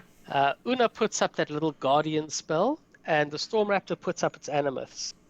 Now, when you charge, the Storm Raptor itself is going to, peck you with a nice power 20 beak. Mm-hmm. And every time you hit the stupid thing, you take a power 16 lightning zap in response. Yeah, because you're engaged in it, so the plasma nimbus hits you harder. Yeah, or is it power 14? I can't remember, but it's way too high for an ability like that to be, whichever it is. So it's a nasty trick there. adding double primals to this is fascinating because now you've got two really hard to budge, particularly for their points, kind of scenario pieces to anchor the whole game around. Plasma Nimbus is power 10 on the card. So it's power 10, so power that 10, it goes up to becomes power 14 then. Yeah. That is, and it's also, the free attack. If you charged a Warjack in there, you're going to be disrupted by the free attack as well. Yeah, so real Warjacks sad. really don't enjoy that shit. Yeah, for sure. So yeah, I think this is a really interesting list. I'm not sold on the battle group, but Brenos is nice, but he's a bit slow. Yeah. Gorax, I feel like finding 8 points to upgrade a Gorax to a Feral is always worth it nowadays. The Feral's just such a good beast. Loki's fantastic, never going to fault Loki. The Misspeak is interesting, just making sure you can get your long-range nonsense off. Yeah, it's just like a guaranteed guidance. It's a really interesting list. I don't know how well its game plan will work. It seems like a bit of an unfocused game plan, but I think this has got a lot of Dark Horse potential. Yeah. The two primals really, I think, tie it together a lot. 16 points for two beasts that effectively require a heavy to remove each to start trades, I think may just make this list work. Yeah. I do like this. Yeah, it's an interesting one. So we'll jump onto the last one. So Nathan. Jump to Nathan's Legion. Is the first Legion, and spoilers, no Lilith 4. So. Wow. So it's Fianna with 2 angels. So in Children of the Dragon, I should say, Fianna with 2 Angeliuses, a Blight Archon with a Meccano Shredder and a Teraph, a Shepherd, Kralix, Hermit, a portion of Incubi, a Spell Martyr, a Virtue Champion, Ysilla, Blackfrost Shard, Max Raptors, and 2 units of Virtue Hosts. Is it 2 units of Virtue? Yeah, there we go. 2 units of Virtue Hosts. And then it's paired with Krissa in Children of the Dragon with an Angelius, Azrael, Zuriel, an Archon with an Angelius, an Archon with a Meccano Shredder, and a Naga. Kralix, a Forsaken, Min Hex Hunters with Baal, and then Ice Witches and Swamp Gobblers Bellows Crew. So really interesting as well. I've played Nathan Krissa a lot. So I'll let you try and explain it, and I'll see what. So Fianna 2, this is going deep into the Wayback Machine. So typically she used to be played with like 4 to 5 flying heavies. Yep. And you just feed them up to defense 17, cannot be knocked down, and try to deal with this bullshit. And she can obviously make one model or unit hit like a brick with Fury. Yeah. Or hot swap it for 2. So seeing that now tricked out with Virtue Hosts is really interesting. Yeah. So it's got a very strong defensive feat here. And her weakness was always, if you had a good answer to defense, just you could kill 1 or 2 heavies and her feat is wasted effectively. Yeah. Now being forced to spend those resources to kill bloody Virtue Hosts. Yeah, I think this has got game. This is actually quite scary. And you've got a lot of damage buff out of it. It's really solid, and it's got a surprising range game with the Raptors and their hosts. Yeah, and it definitely like Fury goes on everything in this list really well. Like it goes on the Raptors. Like you put on the Raptors and they charge in from like the side. The Raptors are power 13 weapon masters with Fury. Yeah. Or power 15 if you get the Blackfrost Shard in. So yeah, you got Blackfrost Shard. That's scary. Yeah, and then you've got obviously the Virtue Hosts and the Champion can hit pretty hard under everything. And the Hermit here, anyone who's wondering, the Hermit is mostly defensive here because he's way too slow for this list. Yeah. He's there if people dedicate too hard on the feet, and then he can actually debuff armor. Yeah. But that's the only way he ever uses it. But like the Virtues are what, depth 13 on their own or 14 on their own? I think they're 14. Like Virtues have a really solid defensive stat line. But then you stick them obviously in a cloud. and then you stick the feet. What are they? And There they go. They're 14, 16. So they become 17, 16 with 5 boxes each. Becomes really hard to kill. And he's got a blight arc on. 19 if he really versus wants to be guns, obnoxious. Well, if he wants to be really obnoxious, you pick one unit to shove up front, and he sticks Dragon Blood on that, and that's now 17, 18 with 5 boxes. That's a lot of work to kill one bloody infantry model. Well, yeah, you put Dragon's Blood on the one unit, and then on the other unit you put Fury on the other. Well, no, I wasn't even going to say that. On the other unit, you put Iron Flesh, so you give them +2 armor and blast resistance, and then behind them is something with Fury. I forgot Fianna's got Iron Flesh. Yeah. Oh, good God. yeah, it's really good, right? It's a really good combo. Okay, so you've got 2 units that are going to feet up to armor 18. Yeah. Both, but okay. I do like that. It's pretty tasty. Yeah, it's really nice gunline answer where it presents you with high defense, pretty high armor, defense and high armor. Yeah, pretty high armor and clouds. and it's very low return for actually killing those models. Yeah, and then if you kill say one of those virtue hosts is contesting, you kill it, well done. Eventually, and an incubi pops out of it. It's like you killed a 3-point model. Good, well done, buddy. Yeah. Then committed. Then the incubi refocus and Then the incubi comes out and contests instead, and it's like cool. Okay, I do like that Fianna list. I chat a lot with Nathan. Nathan is like normally my lift to events and club, so we spend a lot of time dojoing Legion lists, living my past. That's a really interesting list. Yeah, and his Azrael list, his Azrael list, his Chrysa list is one that he's been playing for ages, and it's basically a gun line, but in melee. Like, it threatens as far as a gun line, but in melee, it's ridiculous. So yeah, basically. So essentially, like, Azrael and the Angel... I'm still not a fan of the Angelius with Chrysa. I feel like the Angel needs a defense, mat fixer. The first time, we played the game, me and him, Chrysa into Kelissa. We tried a few variants of, like, who was going first, what the table was like. And it was like, if I went first, I felt okay. If he went first, I could basically I think his charge range was like an inch less than my shooting range. Something ridiculous. I mean, what an Angel is base 12 before you do anything. He doesn't have a Seraph here, which is surprising. He doesn't. So he's got so Chrysa just energizes 3 inches forward, right? Yeah, Energizer is 3 inches. So it's the Angels, speed 7? So 12. So Angels are base 12. 12. Energizer 15 and Mechano Shredder 17. Sidestep for 19 if you want to be if you really want to push it. And I believe that he dropped the Seraph because he went, that's far enough. At which point I don't really need the Seraph, which is fair. Yeah. Just finding out in the games. I mean, for 1 point more, he gets a second Angel, so I do understand that. Yeah, exactly. But there we go. Yeah, definitely very, very good lists. Let's jump into the next. It's a long trick. Let's jump into the next team. To the next. England Lions. So Lions. This is England's first team.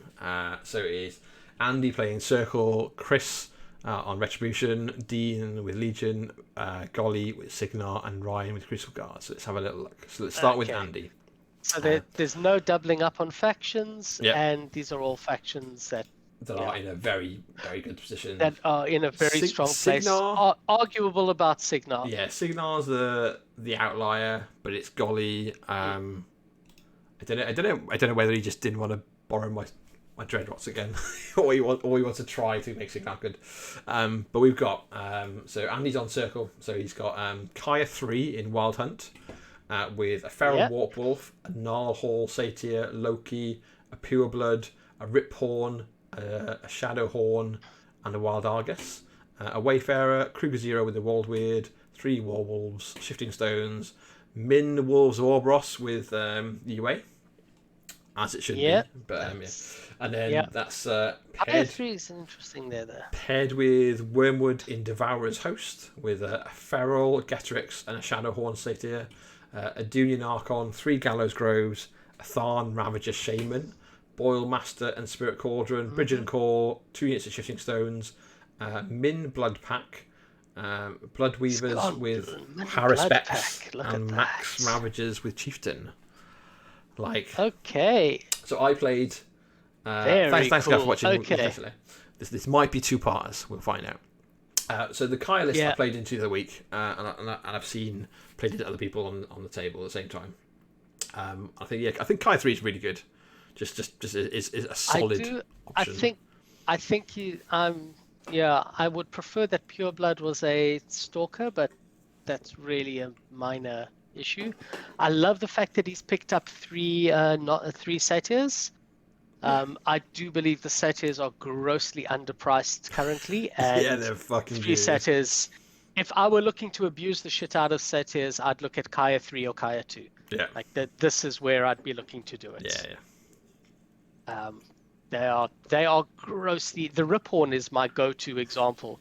For 11 points, you've got a power 16. Easily gets to power 18 with Kruger. Kaya can get him to power 21 with 3 charges, 30 boxes at armor 19. Yeah. He's got 4 base attacks if he can bloody hit. Yeah, it's pretty free.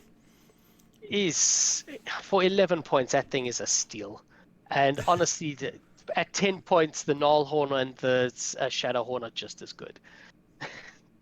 And you put that on a synergy cost, and what's not to love? Yeah. I think you're bang on. It's good. My only complaint about Kaya is keeping shit alive. Yeah. But I guess her defensive tech is kind of meh. Well, her feat's pretty good, right? So the defensive bonus with a bunch of stuff that's all got dodge. The defensive bonus, and if she keeps up Fog of War. Yeah. So it depends. If there's an easy answer to concealment, then her stuff's just going to die straight through her feet. Yeah.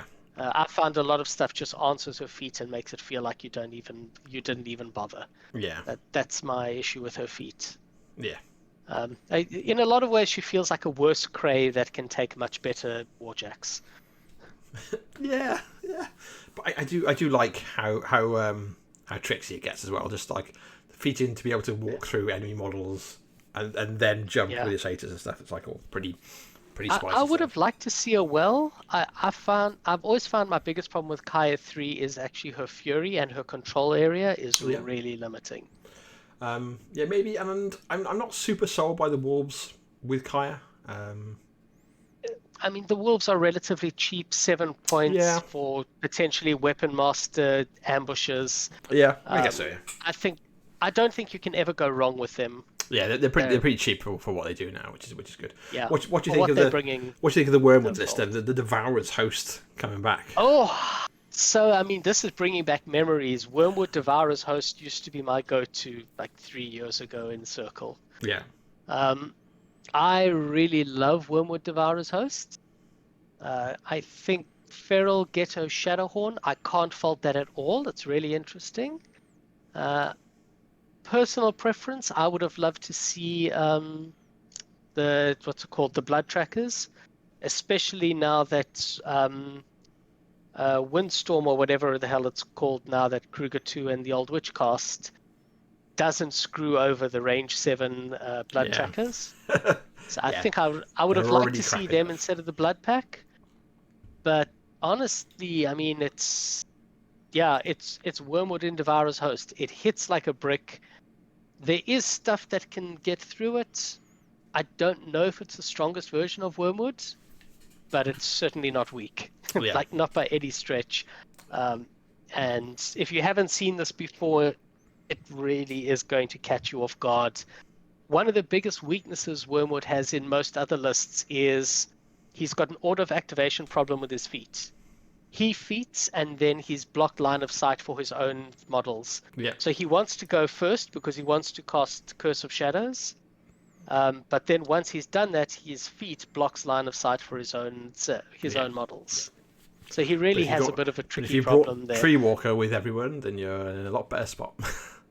Exactly. Devourer's Host has Tree Walker everywhere, and he doesn't have that problem. Yeah. So it's a very interesting choice. I haven't seen Wormwood for a long time. Is there no Lord of the Feast in this? Yeah, no Lord of the Feast, and no. Feels like a missed trick there with the no Lord of the Feast. Well, those little idiots I just was talking about 5 minutes ago as well. There's no Lord of the Feast, and there's no what's the Unit of 3 guys? Units of 3? Oh, well, the Death Wolves. I wouldn't play the Death Wolves there either. I've never been able to fit the Death Wolves into a really Wormwood funky list. for how much stuff they can chew through there, I think. But... Sorry, not Wormwood. Into a Devourer's Host list has so much vying for your points.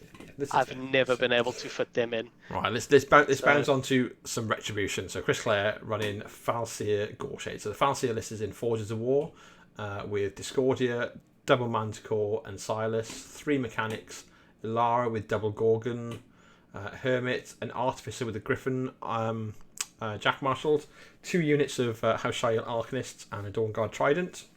And he's pairing it with Gorshade 4 in Defenders with a Chimera, Double Manticore, Aelith Fear, 2 Ghost Snipers, Hermit, House Eloia Warden Executioner, a Liss Healer, a Priest, Scythe, max unit of Wardens, 2 max units of Rissamas Defenders, and a unit of Electromancers. So this is like the standard, I would say, for Gorshade 4. This is like you've got 2 heavies with a decent gun and an Arcanode, and then you've got everything else you expect to see. You've got like a range of double defenders models with that feat. Oh, good God! Yeah. Like there's nothing else to say about it. You know, Chris has been like lording the Gorshade lists for some time. You know, he's been playing it to death. You know, he knows exactly what he's doing. He's tweaked it back and forth, and that's what he's got. And then he's Falseer, who's very much back in the UK. Like I don't know why people stopped. The shit out of me. I don't know how I play into this bullshit. Man, this scares the shit out of me. So there's 1, 2, 3, 4, 5, 6 shield guards. And then obviously a lot of shenanigans. If you leave something in range of Falseer, she will go and kill it. She fucking kills it. She just oh man, she's so ball. If you're not playing against her, look up the card. Look on War Room University or War Room, wherever you've got her on, and check her out. Like she's such a flexible caster that also happens to bite your head off and shit down your throat. She is like who just happens to be one of, if not the strongest control casters in the game. Just in addition. I don't think she is. I think that's a jump, Mr. Kruger 2. I don't know. She shuts down so much of your stuff with good use of those traps. But she only plays so many. So when you walk into her control, she can put a bounty token down. Otherwise, she's got to be hitting stuff or feating to get any others on the table.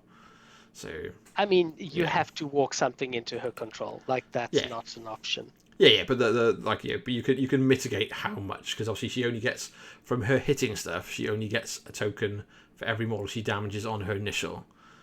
So she gets one swing. Obviously, she gets one swing that just happens to be a 2-inch thresher, but she's got a. Yeah, and you can fall foul a bit. Like, I play Falseer, she's in my pairing, and you do sometimes get it where she goes in and she threshes on like 5 models. So she's already got a bounty token for someone coming into a control range. Then she damages 5 models, puts out 5 bounty tokens.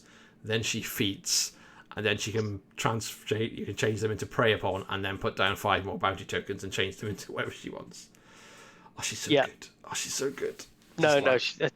She's cool. Scares the living daylights out of me. She's a scare list, I think. Absolutely. And the fact that he's gone the double Gorgon route, which means you've got Gorgons walking up, spraying, and then fucking off behind their forest, and you then put the other -2, -4 inch speed is not a small thing. Yeah, it's pretty tidy.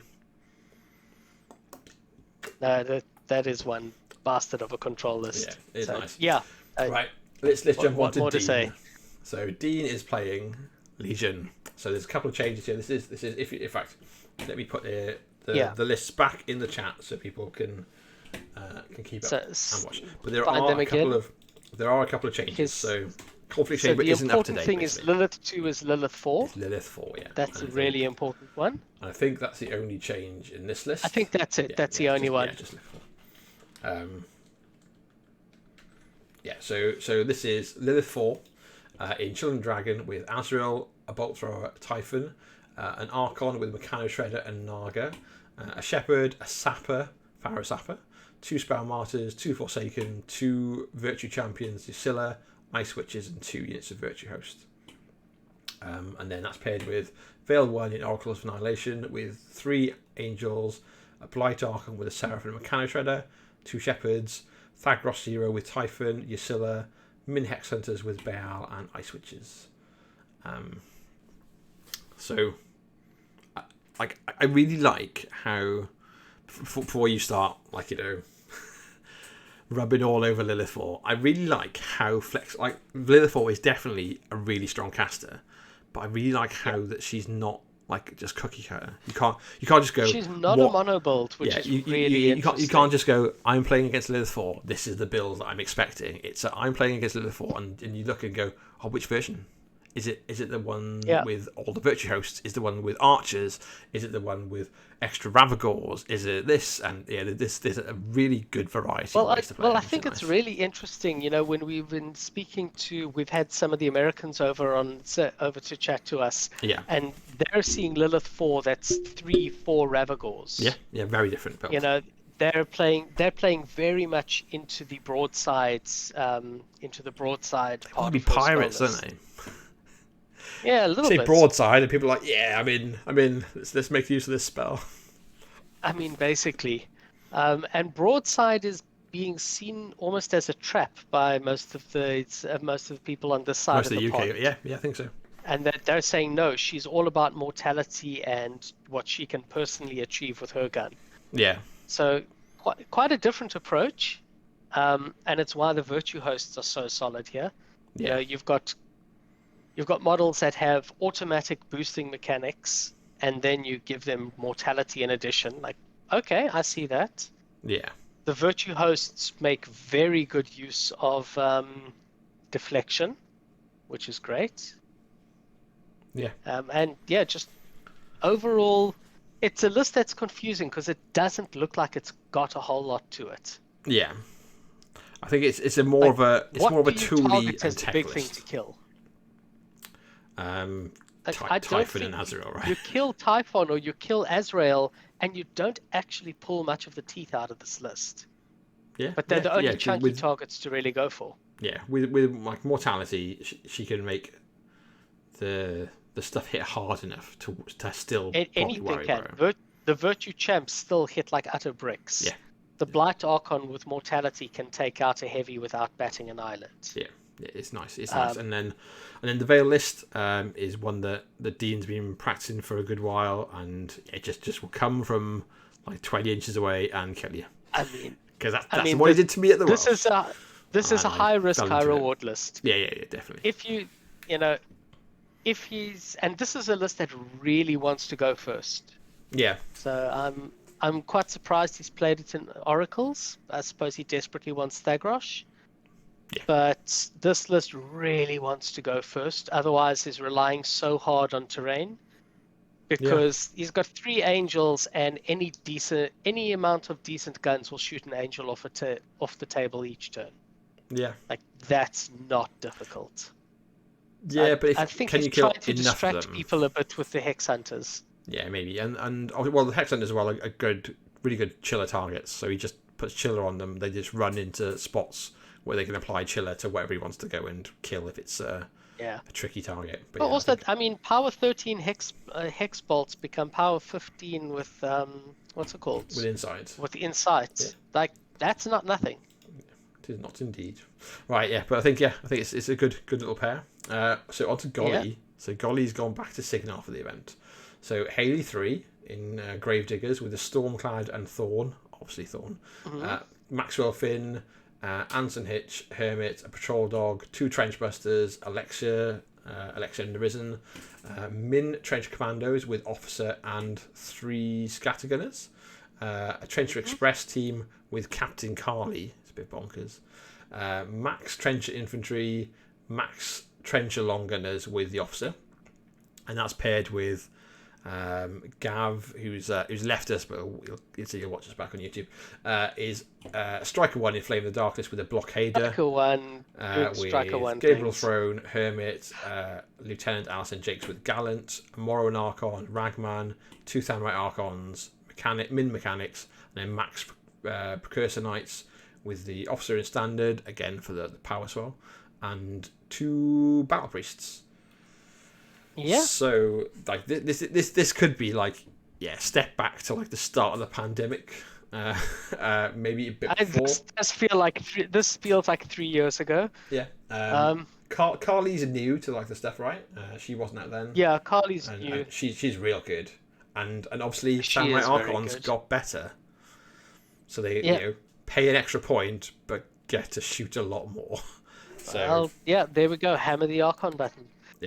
yeah, like absolutely, it's probably like I'd say if you just scan over it, if you're playing Signar, or if your locals playing Signar and they're complaining about stuff isn't good enough, you literally just go take what was good before COVID and the big update, and add the new shit that's add a couple good of new since. things, and you're good to go. Like And this is the scariest Hey, pair. presto. Yeah, I'd say this is the scariest pair that the Signar can lay down, and Golly is I- an expert at playing Signar. So yeah, expect him to crush some souls. I'd say. I think the lists are a good pairing. They don't scare me that much. Yeah. The player behind them is obviously much more scary. yeah. It's Yeah, Golly's there's gone no way to out of that. has won enough events and has been to enough WCs to is going to take some names. So we'll go into the last. Their captain is Ryan in Crucible Guard. So he's running Lucas in Magnum Opus with a Liberator, Retaliator, a Vindicator, and Alice. Ascendant Mentalist, a Mechanic, Prospero with a Suppressor, 2 Rocketman Aces, a Rocketman Stinger, a Thanrite Archon, 2 Trancers, and 2 Rayless Interceptors. And it's pairing with Gerhardt in Magnum Opus with a Vulcan, an Alice, 2 Mentalists, a Mechanic, a Stinger, a Thanrite Archon, 3 Min Assault Troopers, 2 Max Failed Experiments, and a Dragon's Breath Rocket. So this is very much what Brandon Andrews was running when he won LVO. Right. So the 3 Was he min also units. running a Dragon's Breath rocket? Because I've seen they've fallen out of favor ever since the Vindicator became everyone's favorite. And the Gearhart, the Ass Mountain list has changed a little bit. Like I know Brandon's playing a little bit of a different variant now, but it's got all the core things. It's got the 3 min units of Assault Troopers and then the 2 max units of Failed Experiments. It is really, really tanky, and then the Vulcan to back them up. Like we've talked about this already when we went through. I mean, the core's the same. I Yeah. prefer the Vulcan to the other previous ones. Yeah. It's very really much what you'd expect out of it. And then the Lucas one is again the very like atypical Lucas list you'd expect to see: 2 trains, and then a bunch of solos and the jacks to back it up, and away you go. Like I really like what Elliot did in that first team we went over, but this is an established power list for Lucas. You know that you expect to get good results, and obviously Ryan will know what he wants to drop into stuff. You know, he's gonna target very well. That's the Lions. I think looking at the time, I reckon we power through your lists. As in your Should team. we power through Roses and we'll leave cut the it other off 4 for next week? And then, well, I say next week. We could probably might be able to. Well, we'll have a discussion. We'll either do it next week or I'll do it over the weekend, either on my own or with Ben, or you see around. We might be able. Yeah, we might be able to do a weekend. I could do. I'm not going to play games on Friday, so I can do Friday or Saturday, but we'll see. So England Roses. Okay, that's a good this idea. is the absent Ben. So Ben's playing Warmachine. How rude of him to miss the podcast to play Warmachine. God. So yeah. Why is he playing Warmachine? The game's dead. Yeah, I know, right? On He's not even playing real games. He's playing online. It's his league game, and it's the only time you could match up with his opponent. In fact, he's playing a fellow South African tonight. Oh God, he was beating up another one of my South African Yeah, mates last week. brutalizing your Was fellows. was a poor guy who's like been playing for 3 months and he's walked into the teeth of Ben's WTC lists. It'll be fine. I don't know what he's It playing did now. not end well. So, England Roses is Ben as your captain with the Retribution of Syra. Dan playing Legion. Is that Dan Price? All right, so Dan is So taking the okay, so pace yes, so of. we've got So Jan Dan Price who's Jan subbing in can't for make Jan. it, so Jan's become Dan. It makes sense. Then it's you, Yes. which is Evan with Circle, Zill with Infernals, and then Paul with Protectorate. Paul's Paul's replacing. also subbing in. Who's Paul subbing in for? Who's on your team, Evan? Stuart, I'm busy looking up now because I'm a terrible teammate. Who is he replacing? I will find it. Give me a second. Michael. Oh yeah, no, the Retribution. Yeah, 'cause you got two Retribution. Yes, on your we've team. got double retribution. That's it. Cool. Yes. Mike. Oh, Fish Caller just said we've just finished trash talking the Lions the Lions list. Yes. I say that with all humility. Yeah, we haven't trash talked them at all. We've basically said that they're very very juicy looking lists. I don't think we actually had any real criticisms of anything. I think these are well built and crafted lists to be respected. Yeah, pretty much, which is good. But thanks for joining us, Fish Called Lads. I'd like to trash talk them more. It feels like it's my duty, but But you are here ready to trash talk Ben, who's not with us because he's playing Warmachine, and absolutely. So he's earned all the ire we can give him. Let's look at Ben's list. So we're in with Falcia in Forges of War, with Discordia, a Griffin, a Manticore, a Phoenix, and Silas. 2 mechanics, Alara with 1 Gorgon, Hermits, and 1 unit of Haushail Arcanists, and 2 Tridents. Pairing with Kalissa in Defense of Ios with 2 Hyperions. Oh yeah. With double Hyperion. Yeah, this is choice. Ben's like absolute signature list. Ben's like loving the double Hyperion. Yeah, Fish God. Riser going, at least he knows everyone is in his team. Evan. For shame. So yeah, Kalissa with double Hyperion, Aelith, 2 Arcanist mechanics, Alara with a Harpy, Hermit, a max unit of Risavas with a Solus Escort, and a max unit of Risavas. So let's look at the Falcia list first. A little bit different to Chris's, a little bit different to mine that I'm running as well. Yes. So we've got for double Trident and a little bit of flex, but it's got all the things you expect. Doesn't have the double Trident is taking the same sort of approach as an Assyria list. That just on that feat turn, those Tridents are going to get a ludicrous amount of work done. Yep. Oh yes, they are. Yeah, between like being able to if they can charge in and get obviously then the slam. Each one can easily kill a heavy on its own. Yeah, slam and prey upon and execute. They can do a lot of work. Like it's just another scare list. And not because it's a list that that is there designed to scare people off, but as in it's a list you should be scared of if you haven't seen it. And then as we've seen Ben's double Hyperion list, like he's talked about it before. Double Hyperion, double Risavas, and then he's talked about it. It's a hard one to deal with, and it's unusual. That one's got a lot of dark horse power behind it. And obviously I do like Ben's pairing. Yeah, it's pretty cool. I don't think there's much more we can say about it. Like the Risavas are just generally just good. Kalissa is an excellent caster that can just tune up so many things, and that's where she said. So let's have a look at your sub. So sub number 1 is what's Jan doing? Is he like has Jan broken something again? Is that why he's not coming, or was he on holiday again? Than he's either broken something or on holiday. He broke his wrist, or both. He broke his wrist. He's got wanker's cramp again. It's just it's Jan. If you don't know Jan is an excellent South African, but he is always breaking something or on holiday. That's his signature move. He's a good guy. He's a good lad. So Dan Price has stepped in. So Dan Price, one of the locals, he was a Legion player playing Rias 1 in Oracles of Annihilation with a Blightbringer and a Scythian, a Blight Archon with a Seraph, a Shepherd, a Sorceress on Hellion, Thangros 0 with a Mechano Shredder, a Forsaken, 2 Virtue Champions, Blackfrost Shard, Ice Witches, and a Virtue Host, and then Lilith 4. So it says Lilith 2, it's Lilith 4. Don't be it's be Lilith tricked. 4. Don't be tricked. Conflict Chamber just needs updating. Lilith 4 in But Ravens. he's gone the American style with Ravagors all over. And in Ravens, so he's getting the reroll to go first, and he's getting marked target off the Harriers. So Lilith 4 with 2 Harriers, a Naga, a Bolt Thrower, 1, 2, 3 Ravagors, a Seraph, Kralix, a Hermit, 3 Spell Martyrs, 2 Forsaken, Min Croak Raiders, and Strider Scouts with the Officer and Musician. So the Min Croaks are are an interesting way to be a little more efficient with the Ravagors. I do like that. Yeah, I think I get it, but I think they're too easy to just like scalpel off. Like they die and they won't benefit from deflection. From deflection, either, exactly. Yeah. So you basically and they're not got a lot enough range to really threaten to oil bomb something. I'm not sold on the Striders either. But yeah, Strider's pretty cool. There's some work there. It's CRA on a tiny unit. They've got some other jank to them, though, right?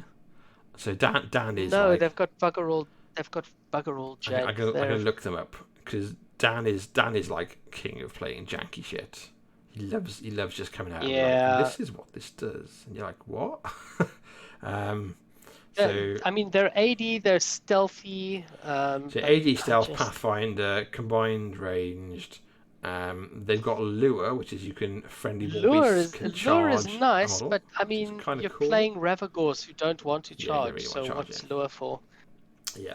So maybe he's trying to surprise people by using Lure and then having Lilith shoot. What's the name? Mortality something, and you've now got a free charging Mat 7 Power 18 Ravagor. And but that seems like nothing. It does seem like it's a plan you don't actually want to be a plan, though, right? If you brought a load of Ravagors, you want to be shooting them. But I suppose it doubles itself up that you shoot the hell out of them until they get close enough, and then you remember that Ravagors still have 3 base attacks. Like I can see it. It's how kind of the old JVM style used to play Veil 1 in Mark 2. But he's also not got a Mechano Shredder, right? So how just remind me that's what the lure is from with Strider Scouts. It doesn't give them the bonus. Yeah. So how far does a Ravagor charge? It's not very far, but the whole point is the Ravagors are shooting you. So the only time you charge is when people get sick of getting shot by Ravagors, and then you charge. I don't know. I think I'd rather. Like I say, it's the Mark II style of Legion, where you just shoot them hard enough to force them to get into charge range. Yeah, I don't know. Personally, I'd rather dump the Croak Raiders and the Scouts, take another Ravagor, and something else. It's interesting. Look, he's got a bit of variety there. You've got stealthy, it's high defense Striders, which are good for scenario when you're playing a shooting game. I can see the argument for it. Yeah, I guess. If anything, I'd drop the Croaks. I don't like the Croaks. Yeah, I think in my mind it'd be Croaks and Scouts and Striders out. Get some Deathstalkers in there, and maybe another Ravagor. Be happy with your life choices. But that being said, this still is a terrifying gun line. Yeah, exactly. It's gonna shoot the tar out of you. Yeah, but what and you got it, and your caster needs to. So I really do like if you're playing the Ravagor version of Lilith 4. I do think it should be in Ravens, just for the Harriers. Yeah, just to have. Because then you can actually cast broadside and have Rat 7's Ravagors, because otherwise they just miss. Yeah, which is sad. I think this version of Lilith 4 is pretty tasty. Just a little bit of maybe tweaking for my flavour, which is understandable. The Rias list though is pure This is pure Dan. Pure Dan. Yeah, I've played this. I've played into this list and gotten absolutely smashed by it before. Yeah, I played this list at the last Warsaw event, and turn. His turn 2 was I think I'm going to try and kill Kalissa, and all he had a virtue champion. That was it that could get to her. And I'm like okay, but it seems dicey. So she's on some camp, and she's def 17 or something in melee. And you got to hit both, and you got to spike damage, or you feated. And Rias is in front of my entire army for nothing. So he opted not to do it, but. it's definitely got a lot of silly angles and silly ways to come in and kill your casters. Very silly angles, and if this list goes first, Rias is right in your face, and she just charges, she sprints back, and she is hard to deal with. Yeah, it's really cool. I used to always love Rias. I've got, in fact, is she up there? Somewhere. Yeah, she plays like a ninja. This is a fun list to play. And Dan's played a lot of it. You got to watch it. I'm gonna stick it up on the screen. I've got a Rias that I reposed, so she actually looks like a ninja. You can't see Evan, but cool. Okay, yeah, I can see now. Yeah, there we go. Yes, one of the few. Very cool. Yeah, I hated the pose, but I really loved Rias, so I was like, I'm going to do something with it. I don't like the Rias 1 model. I really like Rias 2, where she's got the sword in the sort of back-swept position. Yeah, she actually looks like she's like mid-combat, whereas, she's looking like she's about to start an Aido draw, and it looks really cool. Effectively what I was going for. I was like, I need to make it happen. But I think very, very, very much a Dan list. If you've ever met Dan, he loves going for assassinations. Yeah, this is pure Dan jank. Yeah. So next is this Evan fella. Talk about. Okay, well this prick doesn't know what he's doing. I think let's just move on from this idiot. Chromac in the Wild Hunt with a feral warpwolf, Getrix, Loki, a Stalker, a Druid Wilder, Chuck Dogwood, Kruger Zero with the Woldweird, a Swamp Goblin River Raider, 3 Warwolves, Death Wolves, Valkyries, Shifting Stones, and a Well. And then Kruger 2 with Secret Masters with a Feral Warpwolf, a Stalker, 2 Wold Wardens, and a Weird, 2 Stone Shapers, a Wayfarer, a Misspeaker, Chuck Dogwood, 2 Death Archons, Desert Goblin, Hermit, Scythe, 2 River Raiders, and Shifting Stones.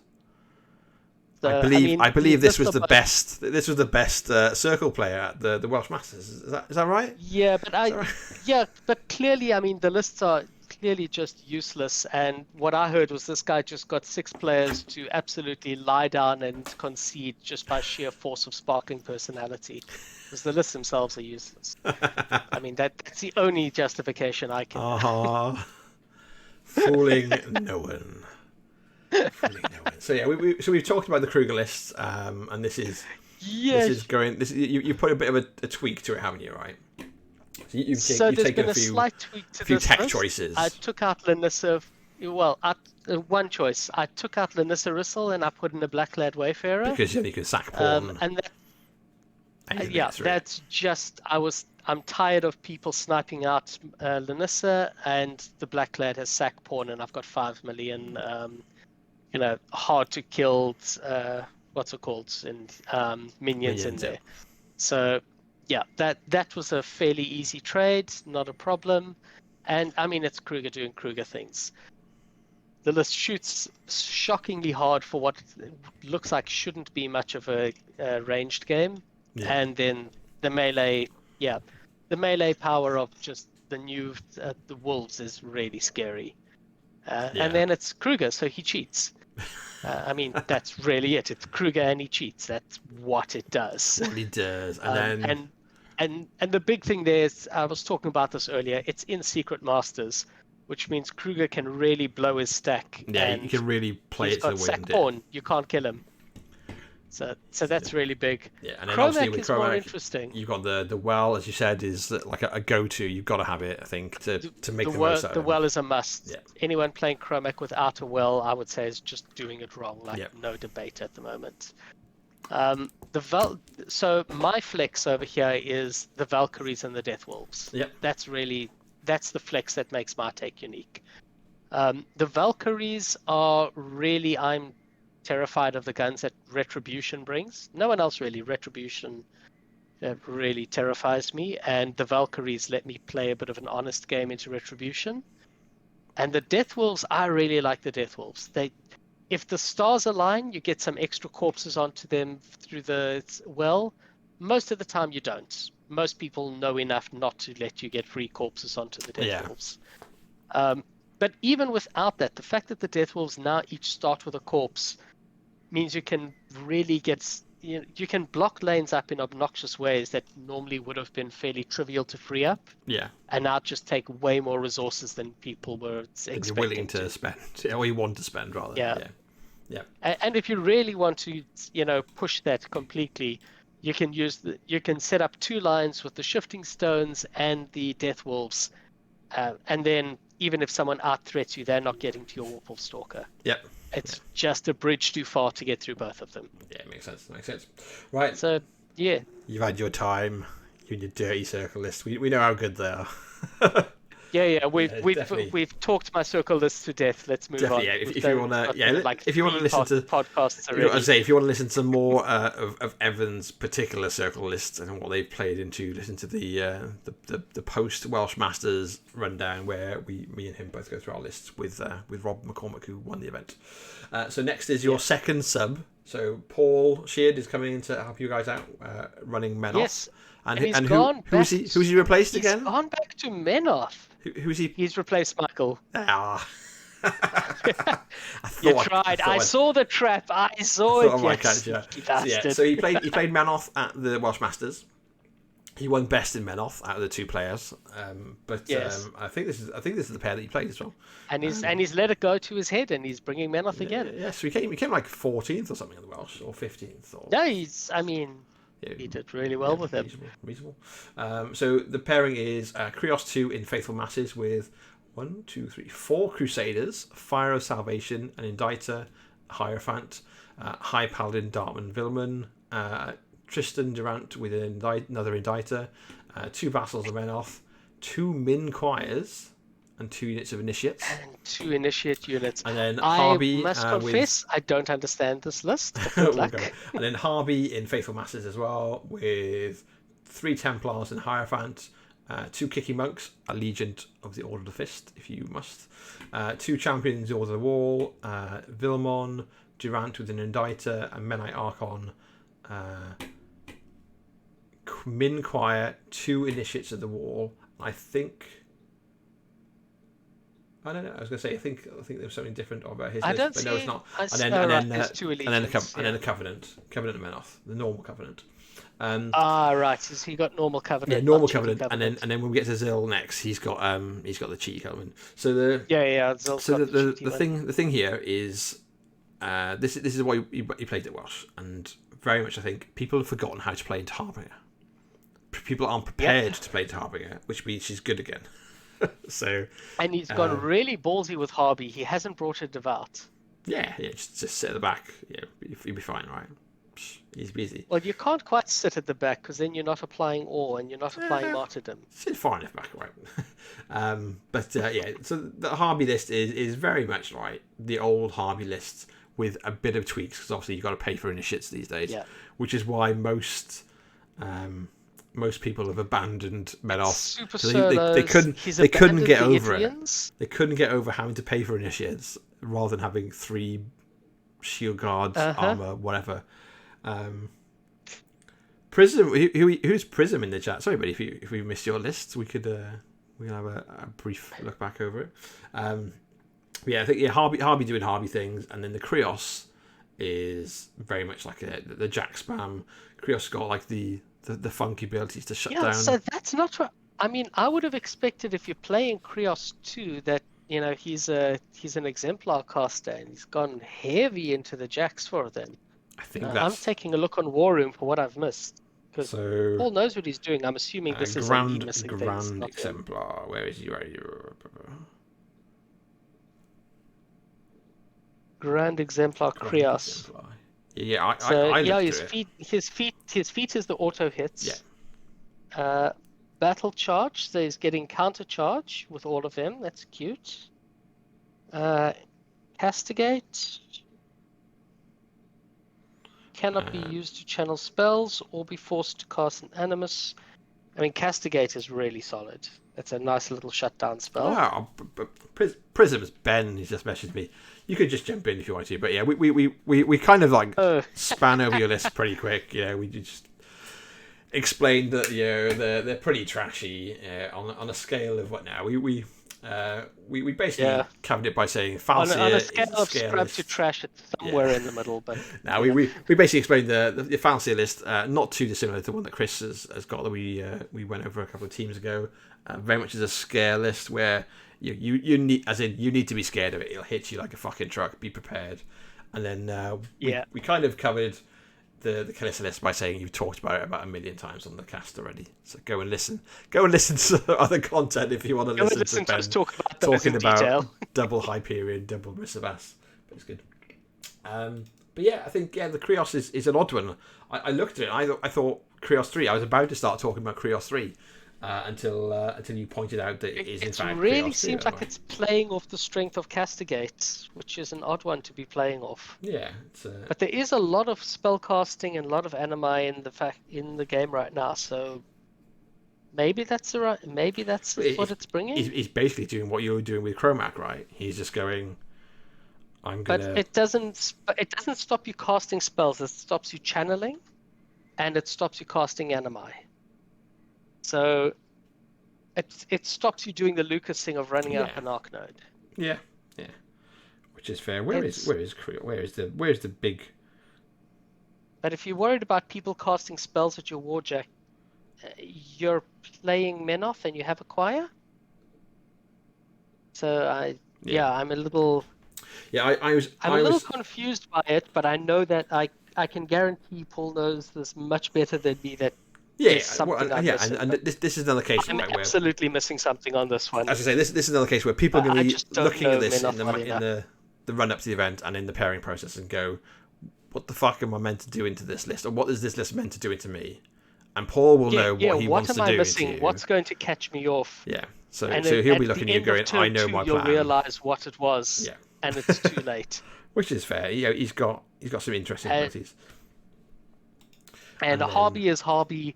He's playing a really ballsy Harby list without a doubt. Yeah.